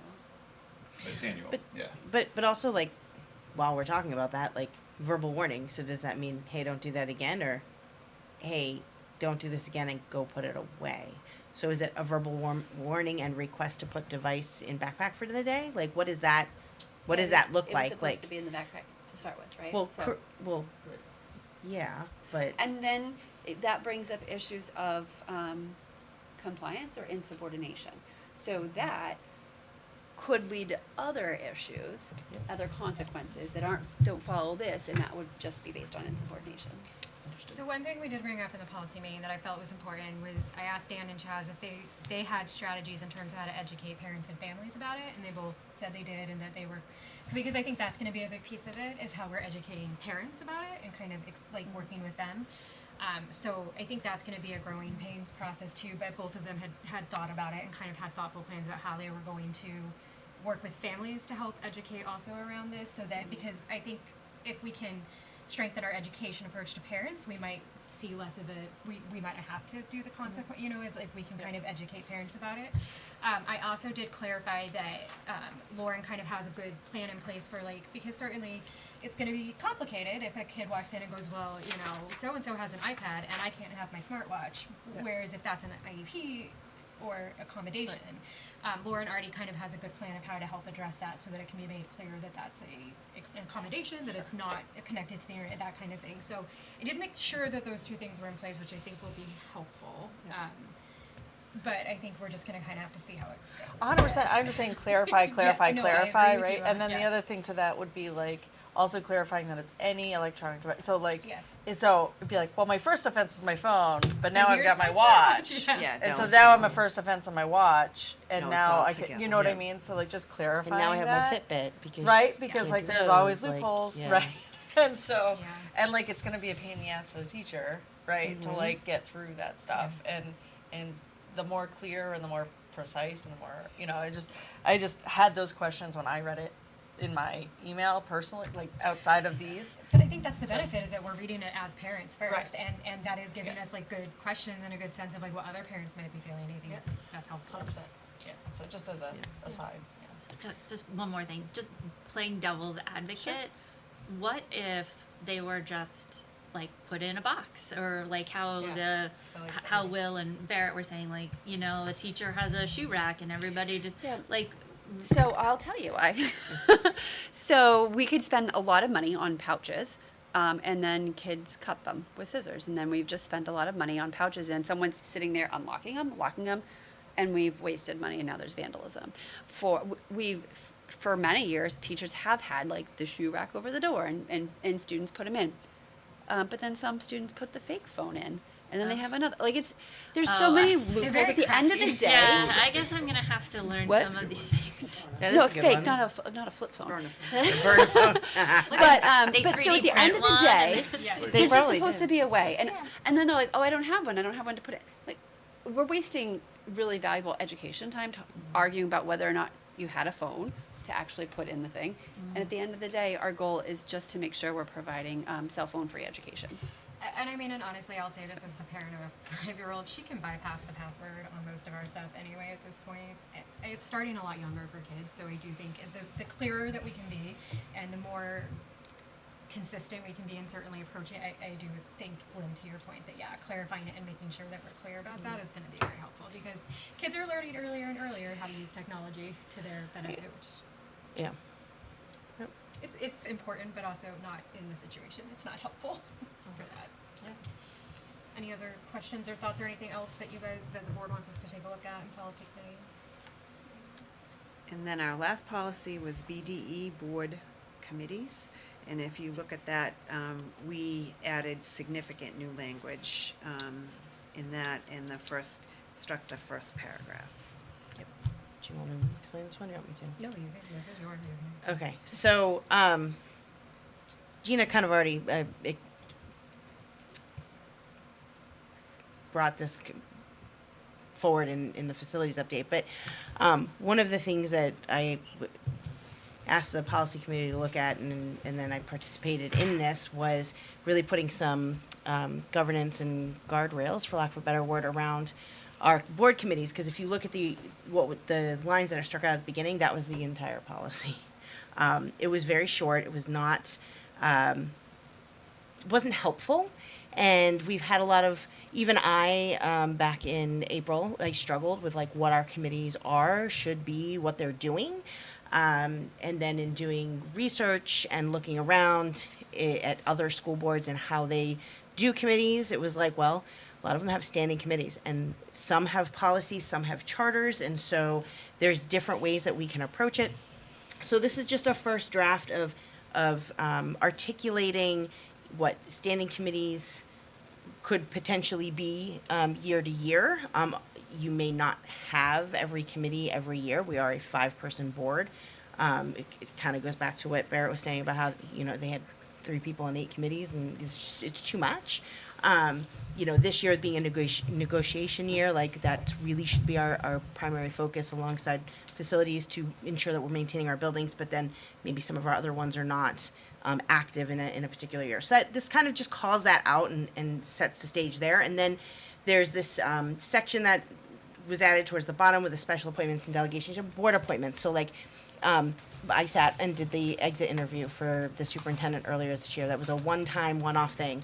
The delegation committee, the teacher luncheons, you know, those things that aren't really big committees that go month over month, but have a very specific purpose, a start and a stop, to kind of call that out and tighten this up a little bit. So that's what this is. But we do need to, I would like some feedback, and maybe not tonight, maybe on the next one, if people can have a chance to think about it, take a look at the charter, take a look at, you know, if we would rather have a policy based on what the school board association said, and kind of get some feedback from the team here as to how we want to move forward with committees. So this is, again, a first draft, tries to define what we're doing, so that we can get I really want to see continuity year to year too. Like if we have our facilities committee year over year, are they looking at the SIP? Are they making sure they're bringing warrants forward that are appropriate based on the work of the facilities committee to make sure we're maintaining or improving our schools and our grounds and our buildings. So all that stuff, which a lot of that is what you see in Gina's charter. So there's kind of different ways that we can approach it. Yeah, and I think to Allison's point earlier, I'm not sure if everybody's aware that this apparently hasn't been updated since like what 2008. I don't know when something, this like one. 2013. So Yeah. we're very overdue for an update. So that's also a purpose of us trying to like clarify is that like that I mean that's over. It's like 12 years old 12 or years something old. at this point. So yeah, we just kind of want to make sure we're checking in and not overlooking things and letting them go that long without. Even if we just look at it and say, okay, great, whatever, but at least knowing that we're reviewing something every 10 years would be helpful, or longer. Does yeah. the co-op or Hollis have any language like this? They have charters, right? They do not. They do individual charters. Okay. Just was wondering. And then does this, I'm trying to read it quick, but I agree we can talk more about it next meeting. Are just community members allowed to be included on some of these subcommittees? Mhm. And do we have representation? So the charter that I drafted has, Facilities. Yes. Yeah, I it saw has that. You had a community member members. from Yeah. the community. So would but like negotiations not allowed. No. Okay, yeah. Yep. But fiscal or curriculum. But a review? curriculum one would be allowed. Yep. And I Okay. feel like, I mean, a policy committee would we have? Policy committees are open to the public, but a community member wouldn't have like a wouldn't be a voting body member. Right, but Right. like we encourage, like they're posted. I mean, we encourage people to come. Yeah. Yep. Okay. So there, if you look back at the policy meeting earlier this month, it was earlier this month, right? If you look at the minutes from that, there are some drafts of potential policies for each of the committees to give an idea, and you can look at that with the charter, and maybe we can get some feedback from this group of where you guys think you'd like to head in terms of how we want to proceed with our committees. Sounds good. Sounds good. Thank you. Okay. And so I just want to put out that the next policy committee meeting is September 16th. So if something comes to you between now and then and keeps you up at night and you want to share your thoughts, share that with the policy committee members so that they can bring that to the conversation. Yeah, definitely. You can shoot me an email. I think Or Allison me. had mentioned I've- she was going to start coming because Yep. Allison likes to babysit me in meetings. Just joking. She's coming because it is helpful to have two board members on. But you certainly shoot us an email so we can make sure it gets. Yep. shot. Yep, I'd like to start seeing two members every committee, and I think I'd shared this with you guys before, like I kind of shot off the hit with committees earlier this year and want to kind of restructure and make it so we are more effective in what we're doing and we have some clear visions as to what we're doing. And we're all really busy, so making sure that everybody feels like they're not being Overwhelmed. Yeah, exactly. Exactly right. Okay. Anything else with that? You need a motion. No, now we need a motion. Yes. May I get a motion to accept, have The policy memo is written. the policy memo as written? I make a motion to accept the policy memo as written. May I get a second? I second. Excellent. All in favor? Excellent. Thank you. All right. Thank you, guys. We have a non-public. Yeah. So, we need to make a motion I'm going to make a motion that the board by roll call go into non-public session pursuant to RSA 91A:3, the dismissal, promotion, or compensation of any public employee, and RSA 91-A:3, 2C, to discuss a matter which, if discussed in public, would likely affect adversely the reputation of a person other than a member of the body or agency itself. May I get a second? Excellent. If we can go by roll call, we'll start down with Lynn. Lynn Powers. Aye. Aye. Aye. You guys say your name. Reardon, aye. Tracy, very aye. Johanna Schreiber Halligan, aye. Allison Mannion, aye. So we're entering non-public at 9:33.